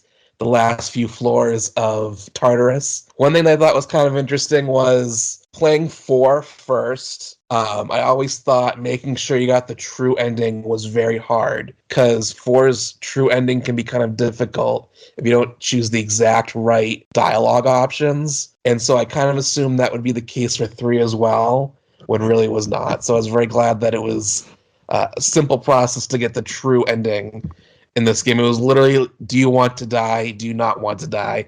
I do not want to die. There you go. Congratulations. So yes. You have chosen correctly. You chose the correct option. I would like to fight. All in all, so I would say of all the social links, my favorite is the old couple, Bunkichi and his wife. They were very fun to hang out with. I also really liked the old monk in the nightclub. I felt like he, more than most other social links, I felt like I actually made an impact on him, because a lot of times you're just standing there like a bump on a log while a character is talking about their trauma to you, and you're just like. One of my favorites was, I hope I'm remembering this correctly, Maiko, the little girl. There's a part where she's like, I'm going to run away from home. And the narration is, Maiko seems to trust me. I think our friendship increased, or whatever. I was like, this is a very serious moment happening right now. A little girl just said she's running away from home. And you're like, oh, I think she trusts me. But I also, like I said, I like Yuko's. I probably wouldn't have liked it so much if it wasn't for her voice actress. I thought she did a really phenomenal job. I also kind of liked Kaz, who's also on the track team with you. He had an interesting one as well. But all told, it was nice to finally save B in all of the Persona games. All 3 of them, 3, 4, and 5. That's all the Persona games that exist. It's funny you say that, because I played and loved Persona 2 Eternal Punishment, and then I played 3, and I go, what is this social links bullshit? And I beat the game, and I go, I didn't like that at all. And then 4 came out, and they go, we're doing more social links. And I said, well, I guess I'm not playing that. And I never touched another Persona. I think one of the biggest surprises of 3, spoiler, is that there is a very high kill count in this game. Like, it's possible for 2 of your social links to die. At the end of a social link, they die. Characters who aren't social links die. There's a character who could die, but if you make a certain choice, they don't die. I was kind of surprised how many. I think half the cast dies in this game. It's vestigial from Persona 2, basically, because Persona 2 is more like a Shin Megami than it is, because Persona 3 is kind of the framework for the series at this point. Yes. 1 and 2 are like, because they were spin-offs of Shin Megami Tensei at that point, they were still very close to what that was, and then it got its identity with 3, and they have just run with that ever since. Speaking of which, though, speaking of those first two, I never did play Innocent Sin because when I played Persona 2 Eternal Punishment, we only had that version, and the technically the first of the two of that kind of Persona 2 duology, we didn't even get that for like another 10 years after Eternal Punishment came out over here. I want to say both games you can get on the Vita. They're at least one of them. Sounds familiar. I know it got released over here at some point. I just don't know on what. Probably PSP. Wikipedia says PlayStation Portable, September of 2011. So yeah, it was 2011. Yep. They did just add that DLC, which includes the answer, but I heard the answer is dog shit, so I'm probably not going to play it. Yeah, it's really not worth going through. It's difficult. Well, I don't know if they've toned the difficulty down, but on the PS2, it was just fucking obnoxious. I heard that, I've heard that the original Persona 3 was very hard. One thing that I only ever heard of, I never actually saw it for myself, was there was a fatigue system that is not in this game. The fatigue system was absolute fucking bullshit because if you for whatever reason you go out and you do your social links and you go back to your dorm and you're just like, I'm gonna stay up studying, and then you automatically get like fatigue counters for that, and then the next day you suffer for it, and it's like, this is stupid. I hate this. One thing is that it's weird because there's almost no level grinding in this game. And in fact, it almost discourages level grinding because the higher your level is, the less bang for your buck you get from your experience. Yeah. Even though the counter is showing you got this huge amount of experience, you're actually not getting it. You're getting a portion of it. But Atlas RPGs like doing that. Try to encourage you to keep moving on. What was weird is they kept adding all these opportunities to level up. So I don't know if this was in the original game, but at one point in the game, you encounter greedy treasure hands, which are these massive treasure hands that run around the dungeon. But it's not like running around like you can walk up to them and run around. It's like you watch them take a turn. You have to decide what turn they went. And then you follow them, and if you're correct 3 times, you get to fight them. And they have a huge amount of health, but they have very low defense. So you're doing a huge amount of damage to them, and you get an absolutely obscene amount of experience for defeating them. You're guaranteed to go up at least 1 level, your whole party, from defeating them. And then also, if party members that aren't active in your party start to fall behind, just randomly, if you unlock a treasure chest, this random door will just pop open out of nowhere, and you can walk in, and then you can if you touch the clock, and the next time you take a specific party member into battle that you designate, say you don't use Junpei very often, and he's 20 levels below, you designate, I pick Junpei. If you go into battle with Junpei, 1 battle, he shoots up 20 levels instantly. I think that was their way of helping your party keep up with you as you stop using them. Huh. I mean, the treasure hands are definitely a thing in previous versions, but as far as the guessing game to get to fight them, I think that part's new. Yeah, the normal treasure hands are still there, but there's this really big one. It's he's larger than your party, and you can't just walk up to him normally. There's a little Fuka's oh, I think they went this way. What direction do you want us to go? I choose left. You go left. Oh, we're getting closer. Which direction do you think they went? Let's go right. Okay, let's go right. I think we're almost there. Where are we? Let's go right again. All right. Oh, there it is. And then after you defeat him, you get all the treasure collected on the floor. And then also, Fuka is able to guide you automatically to the stairs for that floor and the next floor. So there's a lot of the game goes a lot quicker. There's a lot of stuff they added into the game to help you keep up. There's literally no reason to level grind at all unless you're trying to hit a certain level to unlock a certain persona. Other than that, there's no reason. I half regret playing. I half regret playing 2 years ago. I saw this came out and I was like, I could have played a much nicer version, but oh yeah, it's all right. I will also say I like the musician more they picked for this game. I didn't like the original singer in the original games. the female vocalist, not Lotus Juice. I love Lotus Juice. They kept him around. They changed up the woman who sings most of the songs, and I think the woman they picked is way better than the previous singer. And that the opening song slaps. Go listen to that. Alrighty. Well, I don't have a transition to slapping Blue, but Bluestar. I think you slapped around some Pokemon in this next one. Like this was a little bit probably more violent than the Mystery Dungeon, although you'll probably tell me no, it's like way less. More Pokemon. Actually, it has less. Yeah, it is more Pokemon, but it does have less Pokemon in it.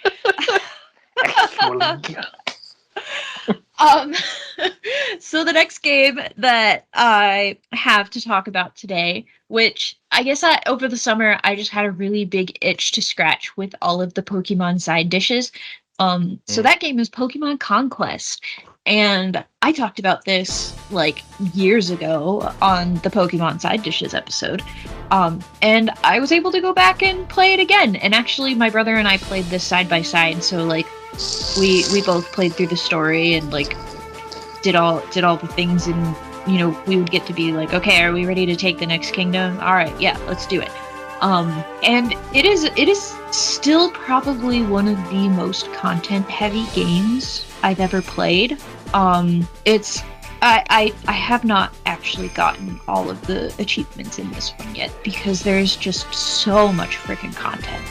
And one of the first comments on Retro Achievements is that the set is criminally underscored for how much work it is.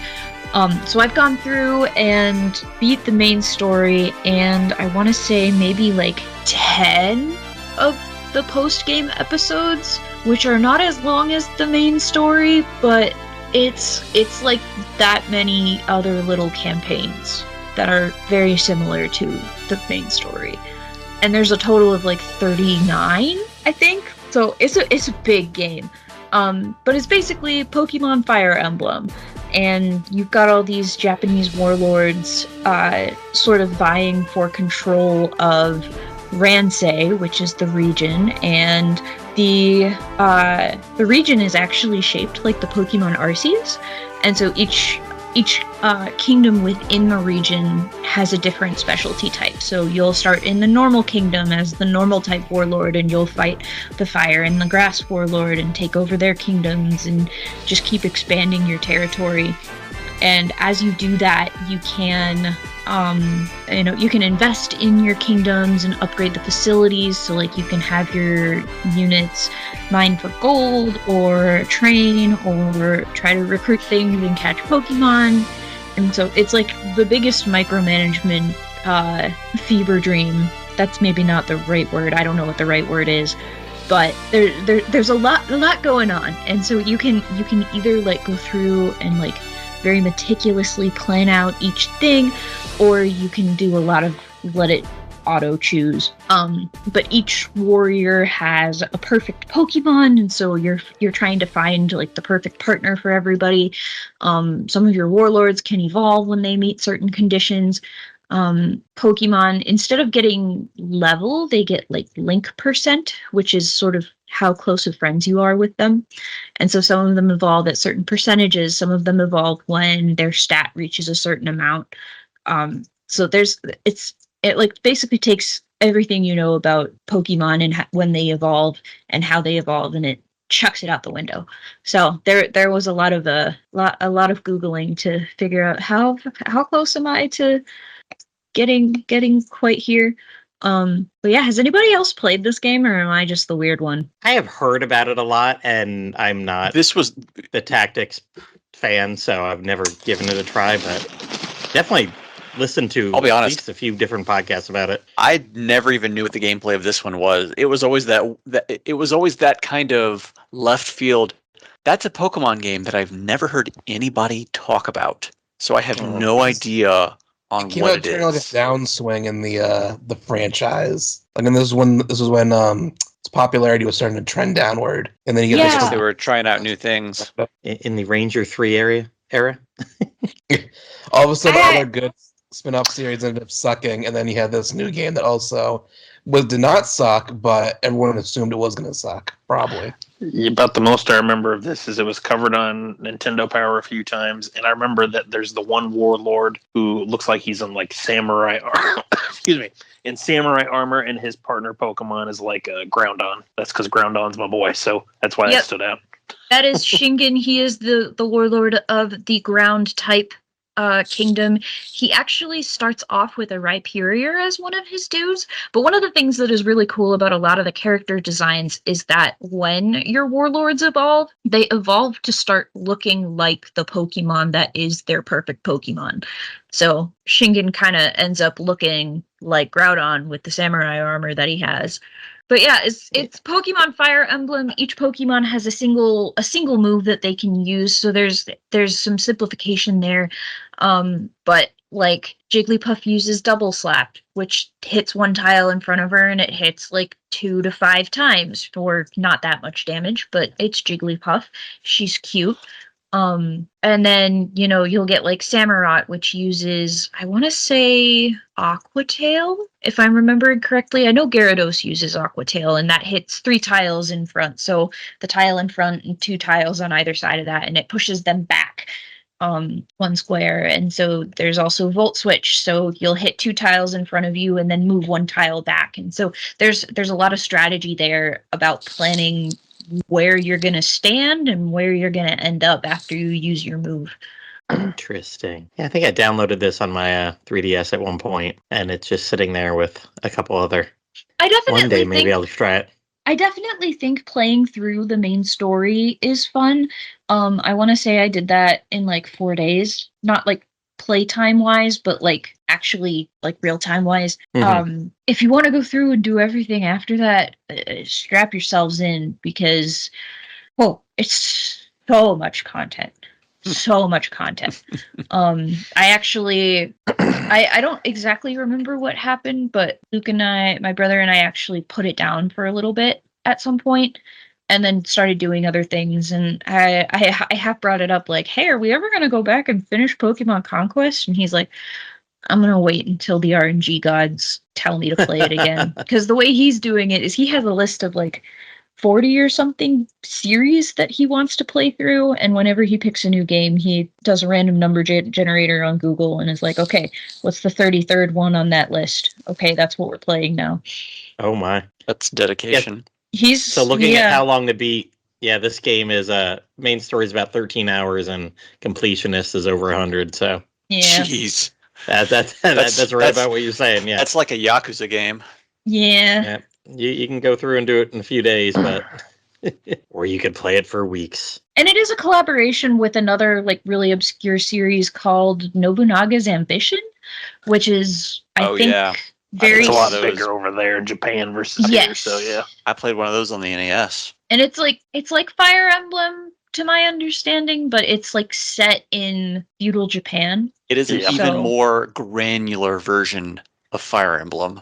Yeah, there are a lot of people like it, but it's just not that big over here. Yeah, not ambitious enough, it seems. Yeah, not ambitious enough. And I mean, Nobunaga is the main bad guy in the first story.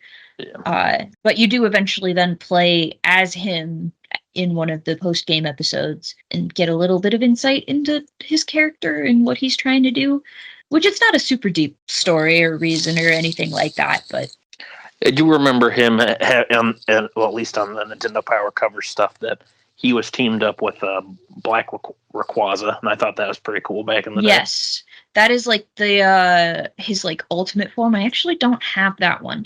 I want to say at the end of the main story, you fight him with a Zekrom, because it's a Gen 5 game, so it's a lot of Gen 5 Pokemon in this. Mm-hmm. But then like one of the other Pokemon that he uses that is, because the main characters usually have a couple that are really good for them, and one of those for him is Hydreigon as well, which I don't know what it is about Hydreigon, but I love it a lot. I think it's adorable, even though it's like an adorable little death machine. I don't know what it is, but I have a soft spot for it. Dragons are cool. Jay, is that you? It's our dragon boy. He is the dragon boy.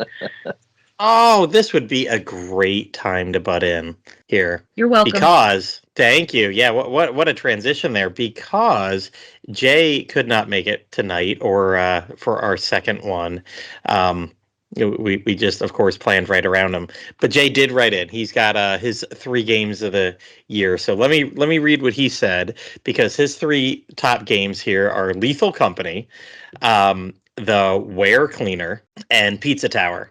So, but he did write in a paragraph here for Lethal Company. Jay told us that Lethal Company is his favorite game of the year, likely be a game that he periodically returns to. You and a group of friends are tasked with scavenging abandoned factories, mansions, and mine shafts for trinkets to sell to meet an ever-increasing quota while contending with a world that absolutely wants to kill you.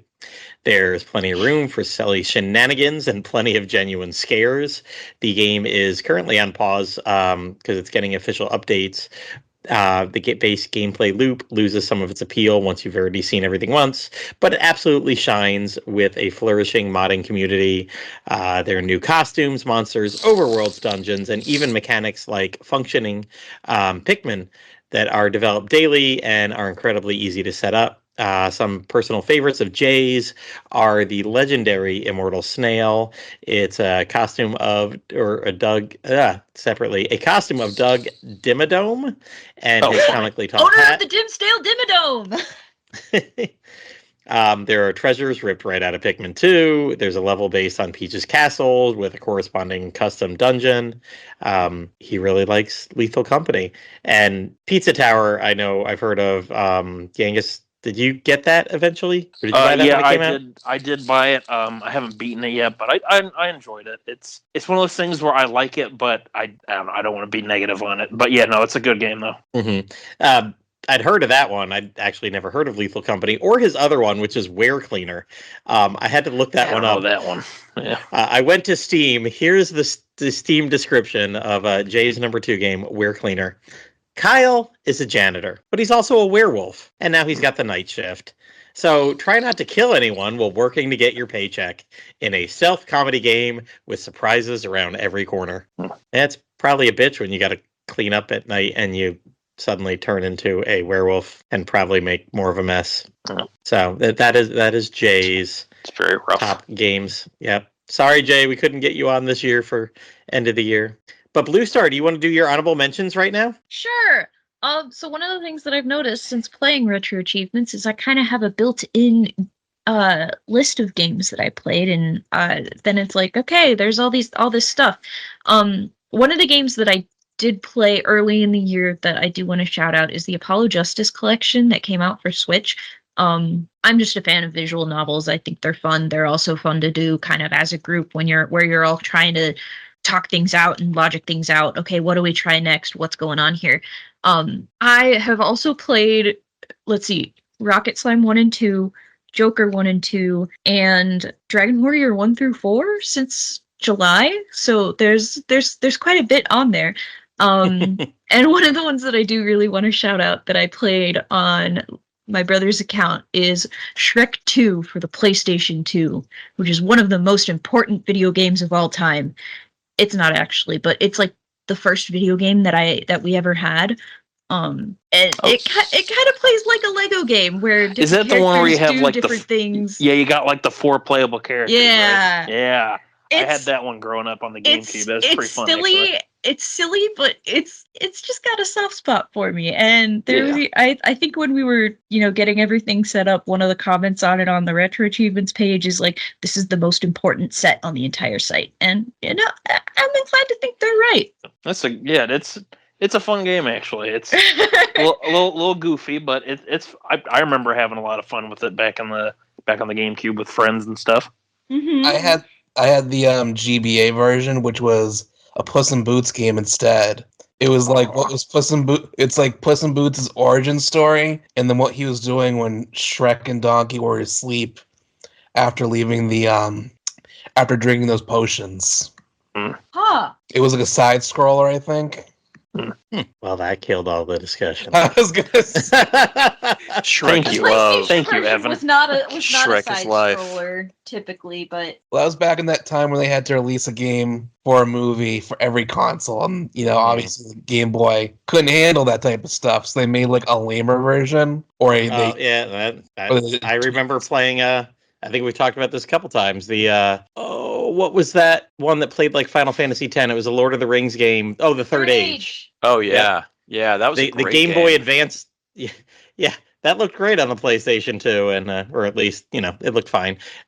Very much like the movie kind of stuff. And then there was the Third Age Game Boy Advance game that was a tiny little tactical thing with like the grain. It could have been like Game Boy Color like sprites. Had some little portraits there, but it was completely different. Not even close. I heard the Game Boy Color version of or the Game Boy version of the first Harry Potter or the second Harry Potter game is like a JRPG basically. It's like a turn-based RPG. Might have been the second one. I had Sorcerer's Stone on Game Boy Advance, and that one was more like a top-down Zelda one. So might have been the second one then. Yeah. And All now, right. So and now just thinking of PS1 Hagrid versus Game Boy Advanced Hagrid. That's still my favorite picture. Oh, Don't boy. you hate those days where you wake up feeling like PS1 Hagrid? Do you know you can win a cosmetic like a hat of PS1 Hagrid in that new Quidditch game? Oh yeah, I saw that. Oh, that's It's funny. eh, Blue, I'm surprised that one of your honorable mentions wasn't Dragon Quest Heroes 2, considering after many, many years, you finally got the platinum this year. Was that this year? That was like February of this year. Oh, time is an illusion. But oh my gosh, thank you for bringing that up, because I was like, maybe I talked about that last year. But no, yes, with the help of Bururian, Pendy, and Jay, I was finally able to get the last would-be weapon and get the platinum trophy on Dragon Quest Heroes 2. And then she quit on us, so none of us could do it. Okay, I did not. is anybody else like hanging on for that weapon? No. Okay, so what happened was I did not quit, but I was the only one who ever asked anybody else if they wanted to play. And when I stopped doing that, nobody else asked. So if someone asked me to play, I would be so down. Forgive me for not being the group mom organizing all of the events. And I was out of state most of February anyway, so I think that's kind of what killed it too. That as well. I think we did try a couple times to find to play again, and it just wasn't in the cards. Yeah, That's considered a hard platinum too. it's It's very ridiculous. hard. It's very hard because you can get like 99% of the trophies by yourself. You can get them all by yourself, but to get it's like I think it's just the weapons one, right? That requires doing it. So there's a multiplayer function to the game that you can play single player by yourself, and you can do it that way, but it is so much faster if you have people helping you do it. And Blue had been doing it for years, and there's one achievement that is get all of the weapons. And it's not as simple as in the first game where you just buy all the weapons from the weapons vendor. This one is, in the multiplayer function, there is a list of so-called would-be weapons that every character has. And you have to get those for every single character, and they only drop as you're playing those characters. Not necessarily. I think there's been a lot of like people trying to like work out exactly how this works.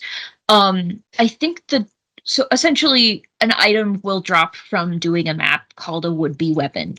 Or if you're unlucky, a shard.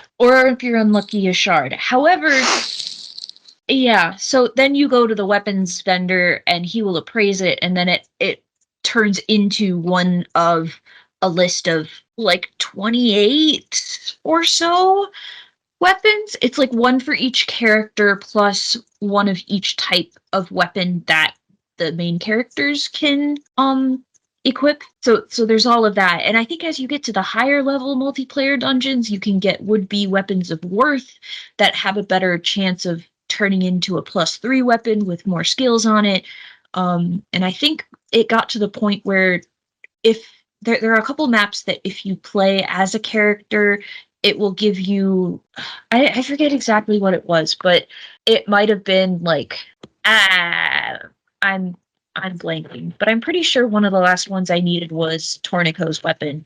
And I think I got an item that was like, this will turn into an abacus type thing. There's 33 of them. I have a list because I was keeping track of what I've got. Because there's the would-be weapons, and then there's the giga weapons, which don't count towards Right. this achievement, but you can get them instead of getting the would-be's. Right. Well, they are still part of the would-be's, but they, instead of turning into uber weapons that count in the weapon list, they turn into the giga weapons for the multiplayer function only characters, which are the ones that they brought back from Heroes 1. So they're like kind of fake, but it's a whole thing. But I finally got it after. If you want a game with content, and Blue was talking about games with content, this game has a massive amount of content. Forget Pokemon Conquest. Play some more Dragon Quest Heroes 2. Play more Dragon Quest Heroes 2, and yeah, I mean, I think until they shut down the PlayStation servers, which I don't think they will. If you get some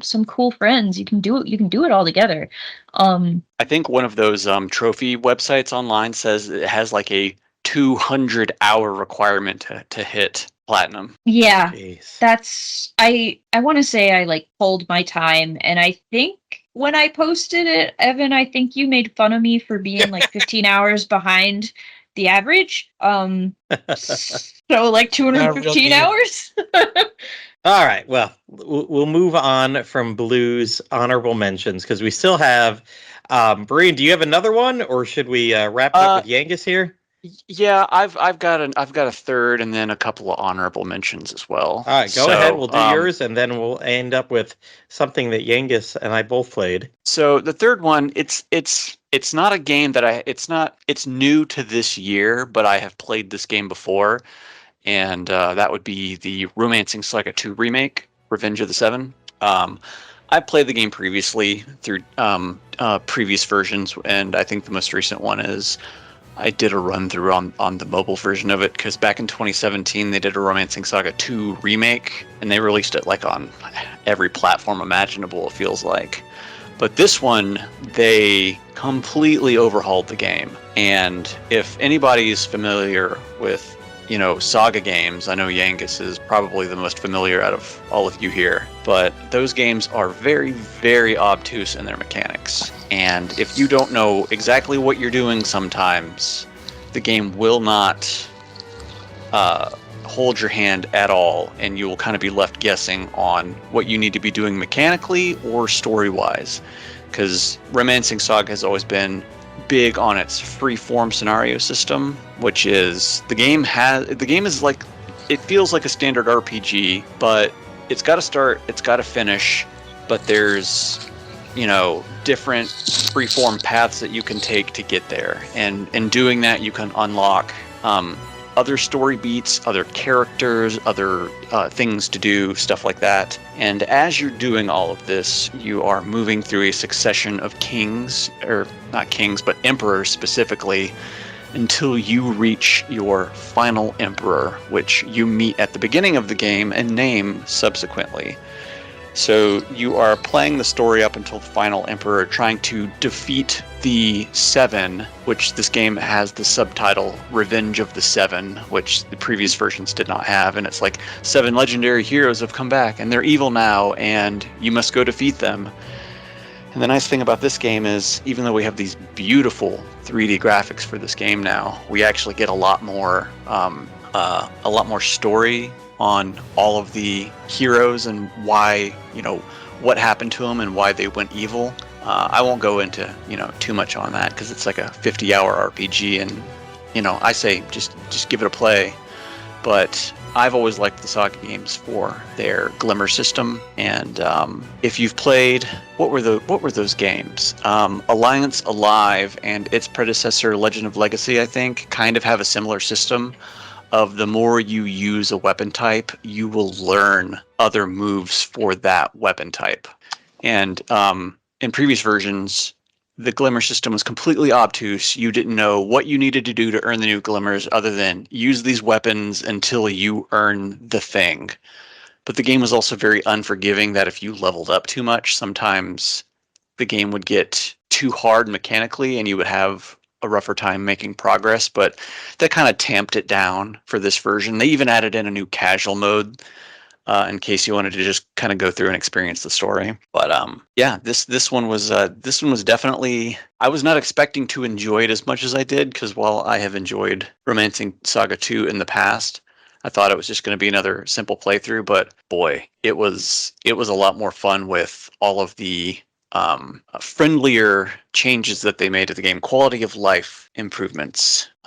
But game good, play game, right? I don't know if any of you have. Maybe Platty, you never play Saga games. You always say you're going to. And you never I do. played this one for like 20 some hours. This Oh, was did one you? of the ones that Yangus and I tried to race to beat this one, and at the time neither of us finished. Like we both crapped out on it, didn't we, Wait. Yangus? And then you went back later that year and Oh, Yeah, you're talking about the previous remaster. He's talking about the 2017 remaster. Oh, okay. Yep.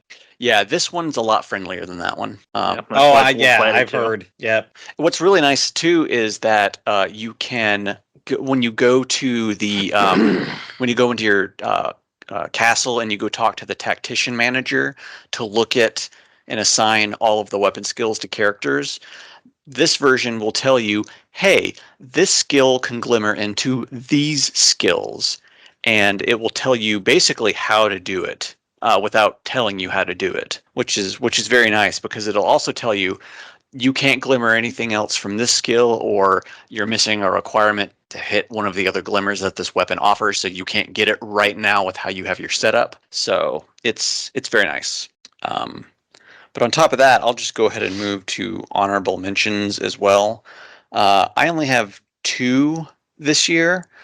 One of them is, well, they're both puzzle games. The first one is Pictologica Final Fantasy, which is a 3DS Picross game for the that was made by Square Enix. That was branded for Final Fantasy. We never actually got this over here. It never released, but at some point earlier this year, someone released an English patched version of it. And I guess you don't really need all that much text for a Picross game. But this one has it just for the the move set for each characters. But this one basically is you move from area to area, and each area has 10 puzzles, and every puzzle has a task for you to do. And then there will be a couple of puzzles per area that have a so-called quest. And this is where the Final Fantasy portion really kind of comes into play, because you have characters and you can level the characters up, and the characters have specific abilities that they can do. And the Picross game then becomes a RPG basically. So you get a you get a small 5x5 Picross puzzle, and you have to solve it. And with how you have your party laid out, depending on which order in which order you solve the lines, will make each of your characters go in that fashion. So if you solve the top line first, your top character will go, and then so on and so forth through the other 3, and they all have abilities, and you kind of want to have to line them up to do abilities in certain orders to defeat the bosses and stuff like that. And when you defeat the bosses, you get items, or you get additional characters to add on to your retinue, and you kind of progress forward doing that. The original release had a whole stamina system to it, and then like an online store that you could, I think, purchase items from to make the game easier. This version patches all that out, so you don't have to worry about any of that. I think all of the microtransactions were just to either refresh your stamina bar or give you the stars that you get from completing the Picross puzzles to level up your characters. But I haven't had any trouble with that functionality stripped out so far. I'm about halfway through the total game doing that. And all of the characters are chibi versions of their characters. So if you want to kind of visualize what they look like, just think World of Final Fantasy. It's kind of like that. So I say, if you have an emulator on your computer, give it a shot. It's a lot of fun for a Picross game. If you like Final Fantasy and you like puzzle games, I definitely recommend this.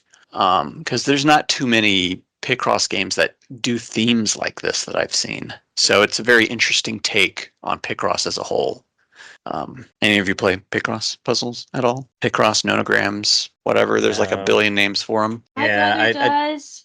I might have to recommend that to him. Yeah. It's actually pretty enjoyable. I'll sit in bed every night and I'll solve a few puzzles. It starts at except for doing like the RPG portion quest for the area boss, because you get two puzzles. You get the one that solve normally, and then you have like the RPG portion one. Those are always 5x5, but or that I've come to so far. But the rest of the puzzles, they start at a 5x5, and then it'll move to 10x10, and then 15x15, and I think I'm up to like 20x15 puzzles now. They get pretty big. Mm-hmm. And the other honorable mention would have to be No Man's Sky for me. This game's been out, I think, almost 10 years at this point. I think it came out in 2015 or something. It's been 2016. A while, yeah. 2016, so 8 years. I have mostly approached this game as a multiplayer venture with a friend who wanted to start playing it. And I was like, sure, okay. I bought the game back in 2018 because I was very interested in the concept of it. And I played it for about 10 hours. But if anybody knows anything about the history of No Man's Sky, way back when, it was not a game at that point. It was like a glorified tech demo almost. There were things to do, but it just wasn't a good game. It didn't have a great gameplay loop, but after everything they've done over the last 8 years, it's really turned into something special. So me and a friend had started doing multiplayer. I was playing on my PS5 and he was playing on the PC. And I think in the month of August or September, we put about 100 hours into multiplayer for this game, just doing stuff. And honestly, a lot of it is base building and exploring, but doing that with a friend was probably the more enjoyable gaming experience I've had this year, outside of some single player RPGs I've played. It's a beautiful game. There's a lot to do. The exploration is just top notch for a game like this.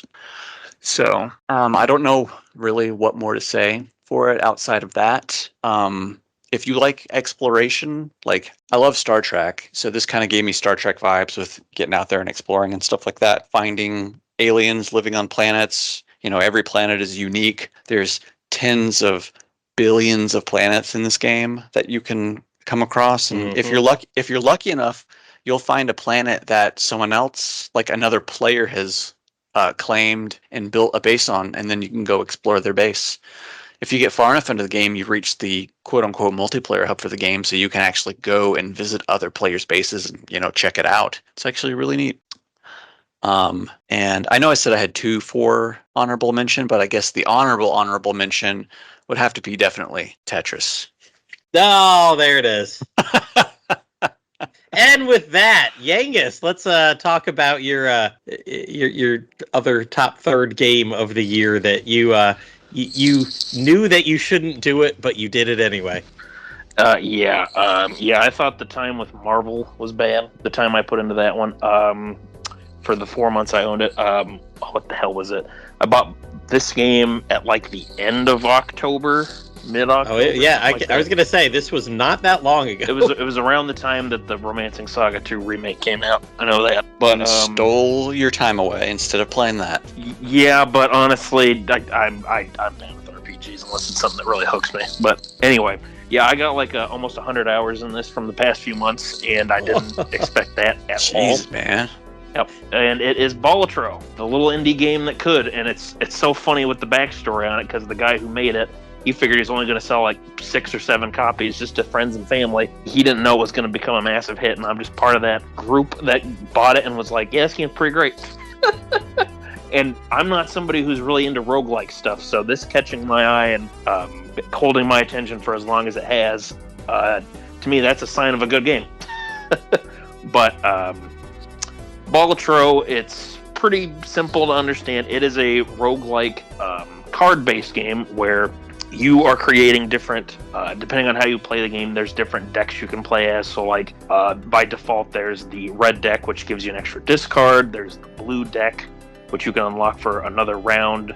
or another hand every round to play, and so on and so forth as you play. Well, basically the goal of the game is to beat all 8 of the antes, which are basically just like rounds. And each ante, the stakes go up a little higher, so you have to beat a certain score. In order to beat those scores, you have to collect different cards as you play. So your biggest ones are the Joker cards, which there's 150 of them in the game that have different effects. Like there's Joker cards that will give you +3 to the multiplier for different suits like diamonds, hearts, clubs, spade. There's ones that, depending on what type of hand you play, like a flush card or a flush hand, for instance, it'll give you like a +10 multiplier, or it'll give you 80 chips to work into that multiplier. It's easier to explain. The game does a better job explaining it than I am, but basically you have your multiplier, which then you have your chips and your multiplier. Chips get multiplied by the end of the round, depending on what cards you have, what hand you play, and from there, your goal is just to try and create good hands and good decks in order to get to round 8, beat that, and if you do, you win a run. You can go to endless mode after that if you want to keep trying to, see how far you can get with your deck of cards that you have. And as you play the game, you will then get the ability to not only unlock some brand new playing cards to either unlock in the shops. Like you can get tarot cards, which will give you different bonuses. Like it'll turn a card into a certain family of cards. It'll increase the value by 1 because then you can, when you really start mixing and matching all the different upgrades, you can start even playing illegal hands totally fine. Like what's the one? There's 5 of a kind, which you normally are not going to get unless you're playing with 2 decks of cards. Or you can end up doing the Royal, or no, it's not. What's the one? It's Flush House. That's the one where you get like, all 5 of your cards are from the same suit, but you have like 3 kings, 2 jacks, or 3 kings, 2 twos, of a club or a heart, whatever the case. There's a ton to unlock in this game too.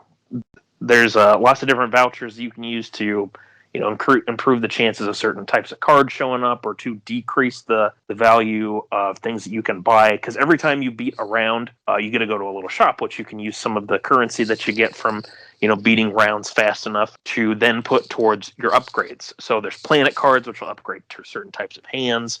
In my case, I usually look for Jupiter cards because I try to go for, as I call it, the toilet strategy, where I just try and keep getting as many flushes as I can to try and beat different rounds. Some people I was a straight man.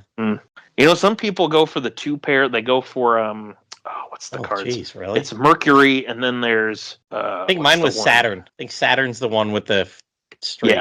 Yeah. So Saturn is the straight one. Neptune is a straight flush, which I learned the hard way pretty early on, that straight flush, even though that gives you massive bonuses.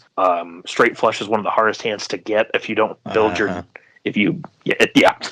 So you gotta have your deck like really stacked for that. Yes, I tend to go for the Jupiter flush strategy, or if I'm having good enough luck with getting doubles, I'll go with Mercury or the Uranus card to go for a pair of double or 2 pair. I haven't figured out what the 12th card is yet, though. I've gotten Planet X, which is the 5 of a kind, and Ceres, which is the flush house. But I don't know what the 12th one is. That's the one I can't seem to unlock from those. But yeah, this is definitely a game where I've just kept coming back to it because I just enjoy playing through different hands, going through the different antes, which and the stakes that you can unlock.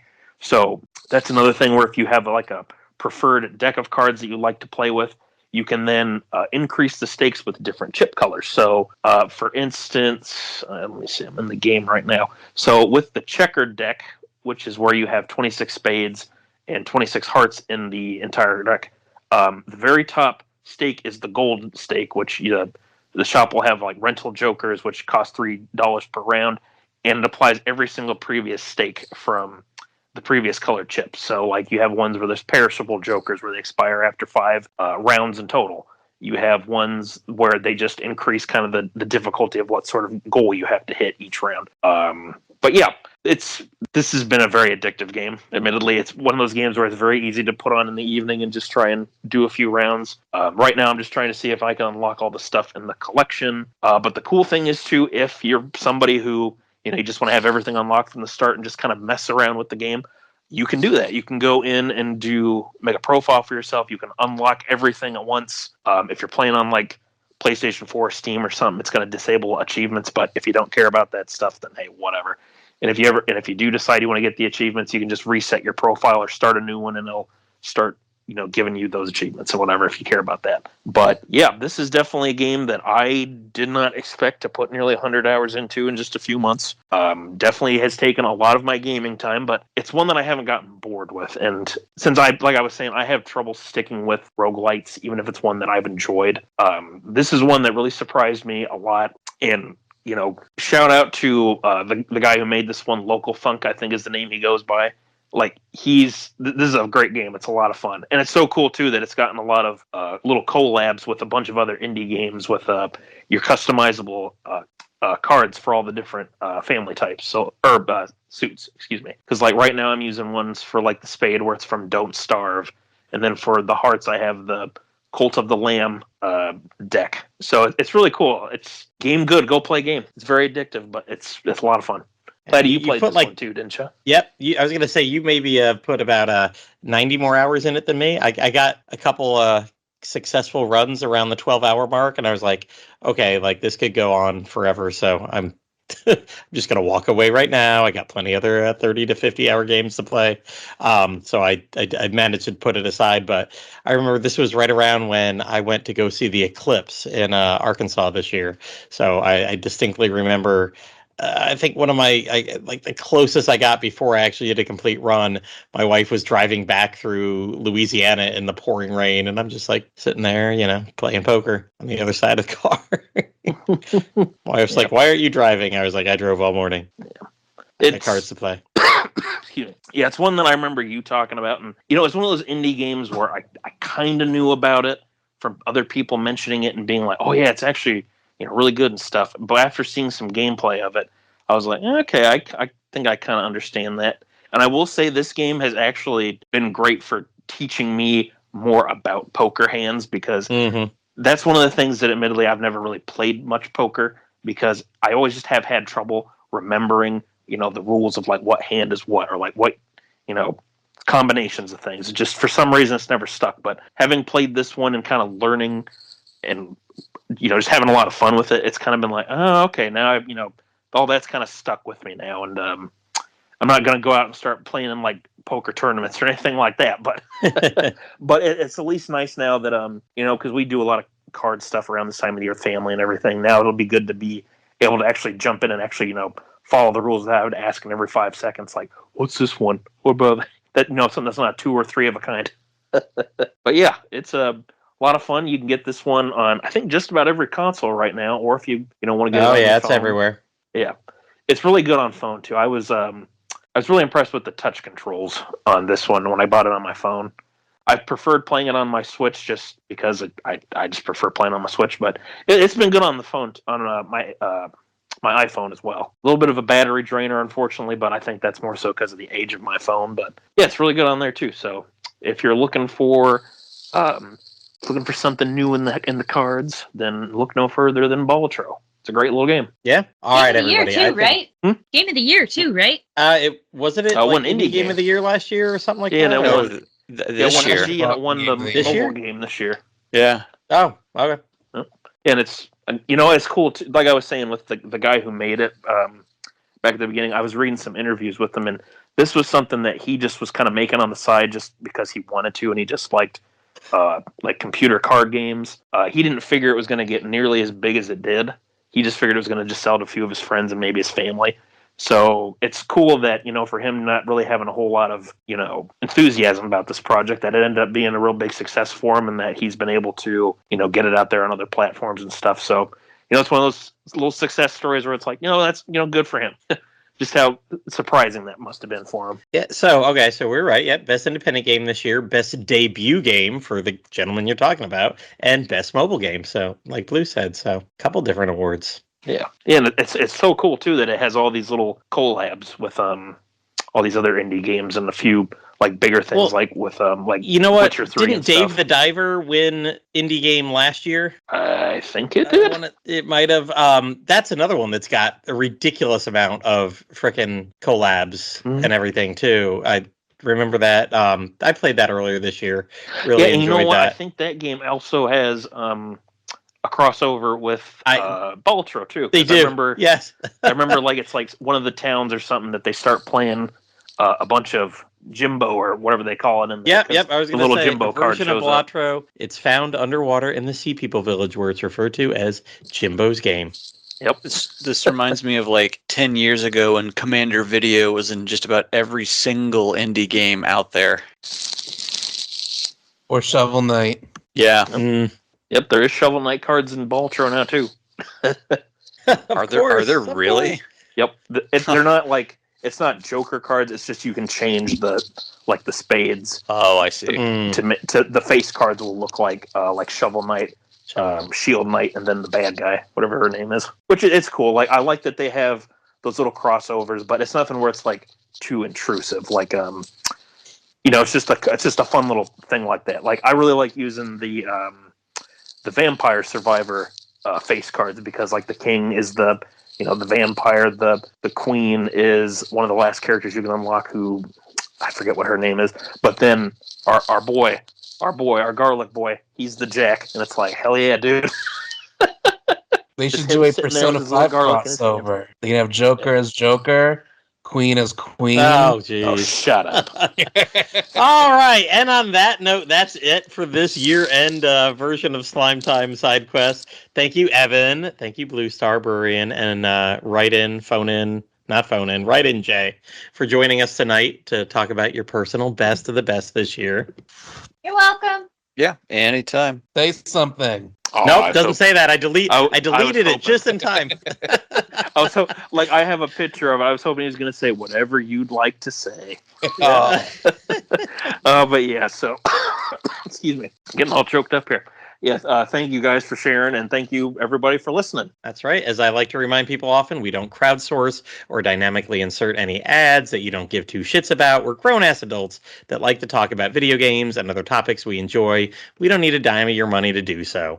If you would like to contribute some Dragon Quest fandom, feel free to head on over to the Dragon's Den, donate some money to Woodus. He's paid to keep those lights on for decades, or use one of his affiliate links to buy Dragon Quest 3, HD, 2D, or quite literally anything else from him on Amazon. All right, everybody. Side quest complete, and we'll see you in part 2.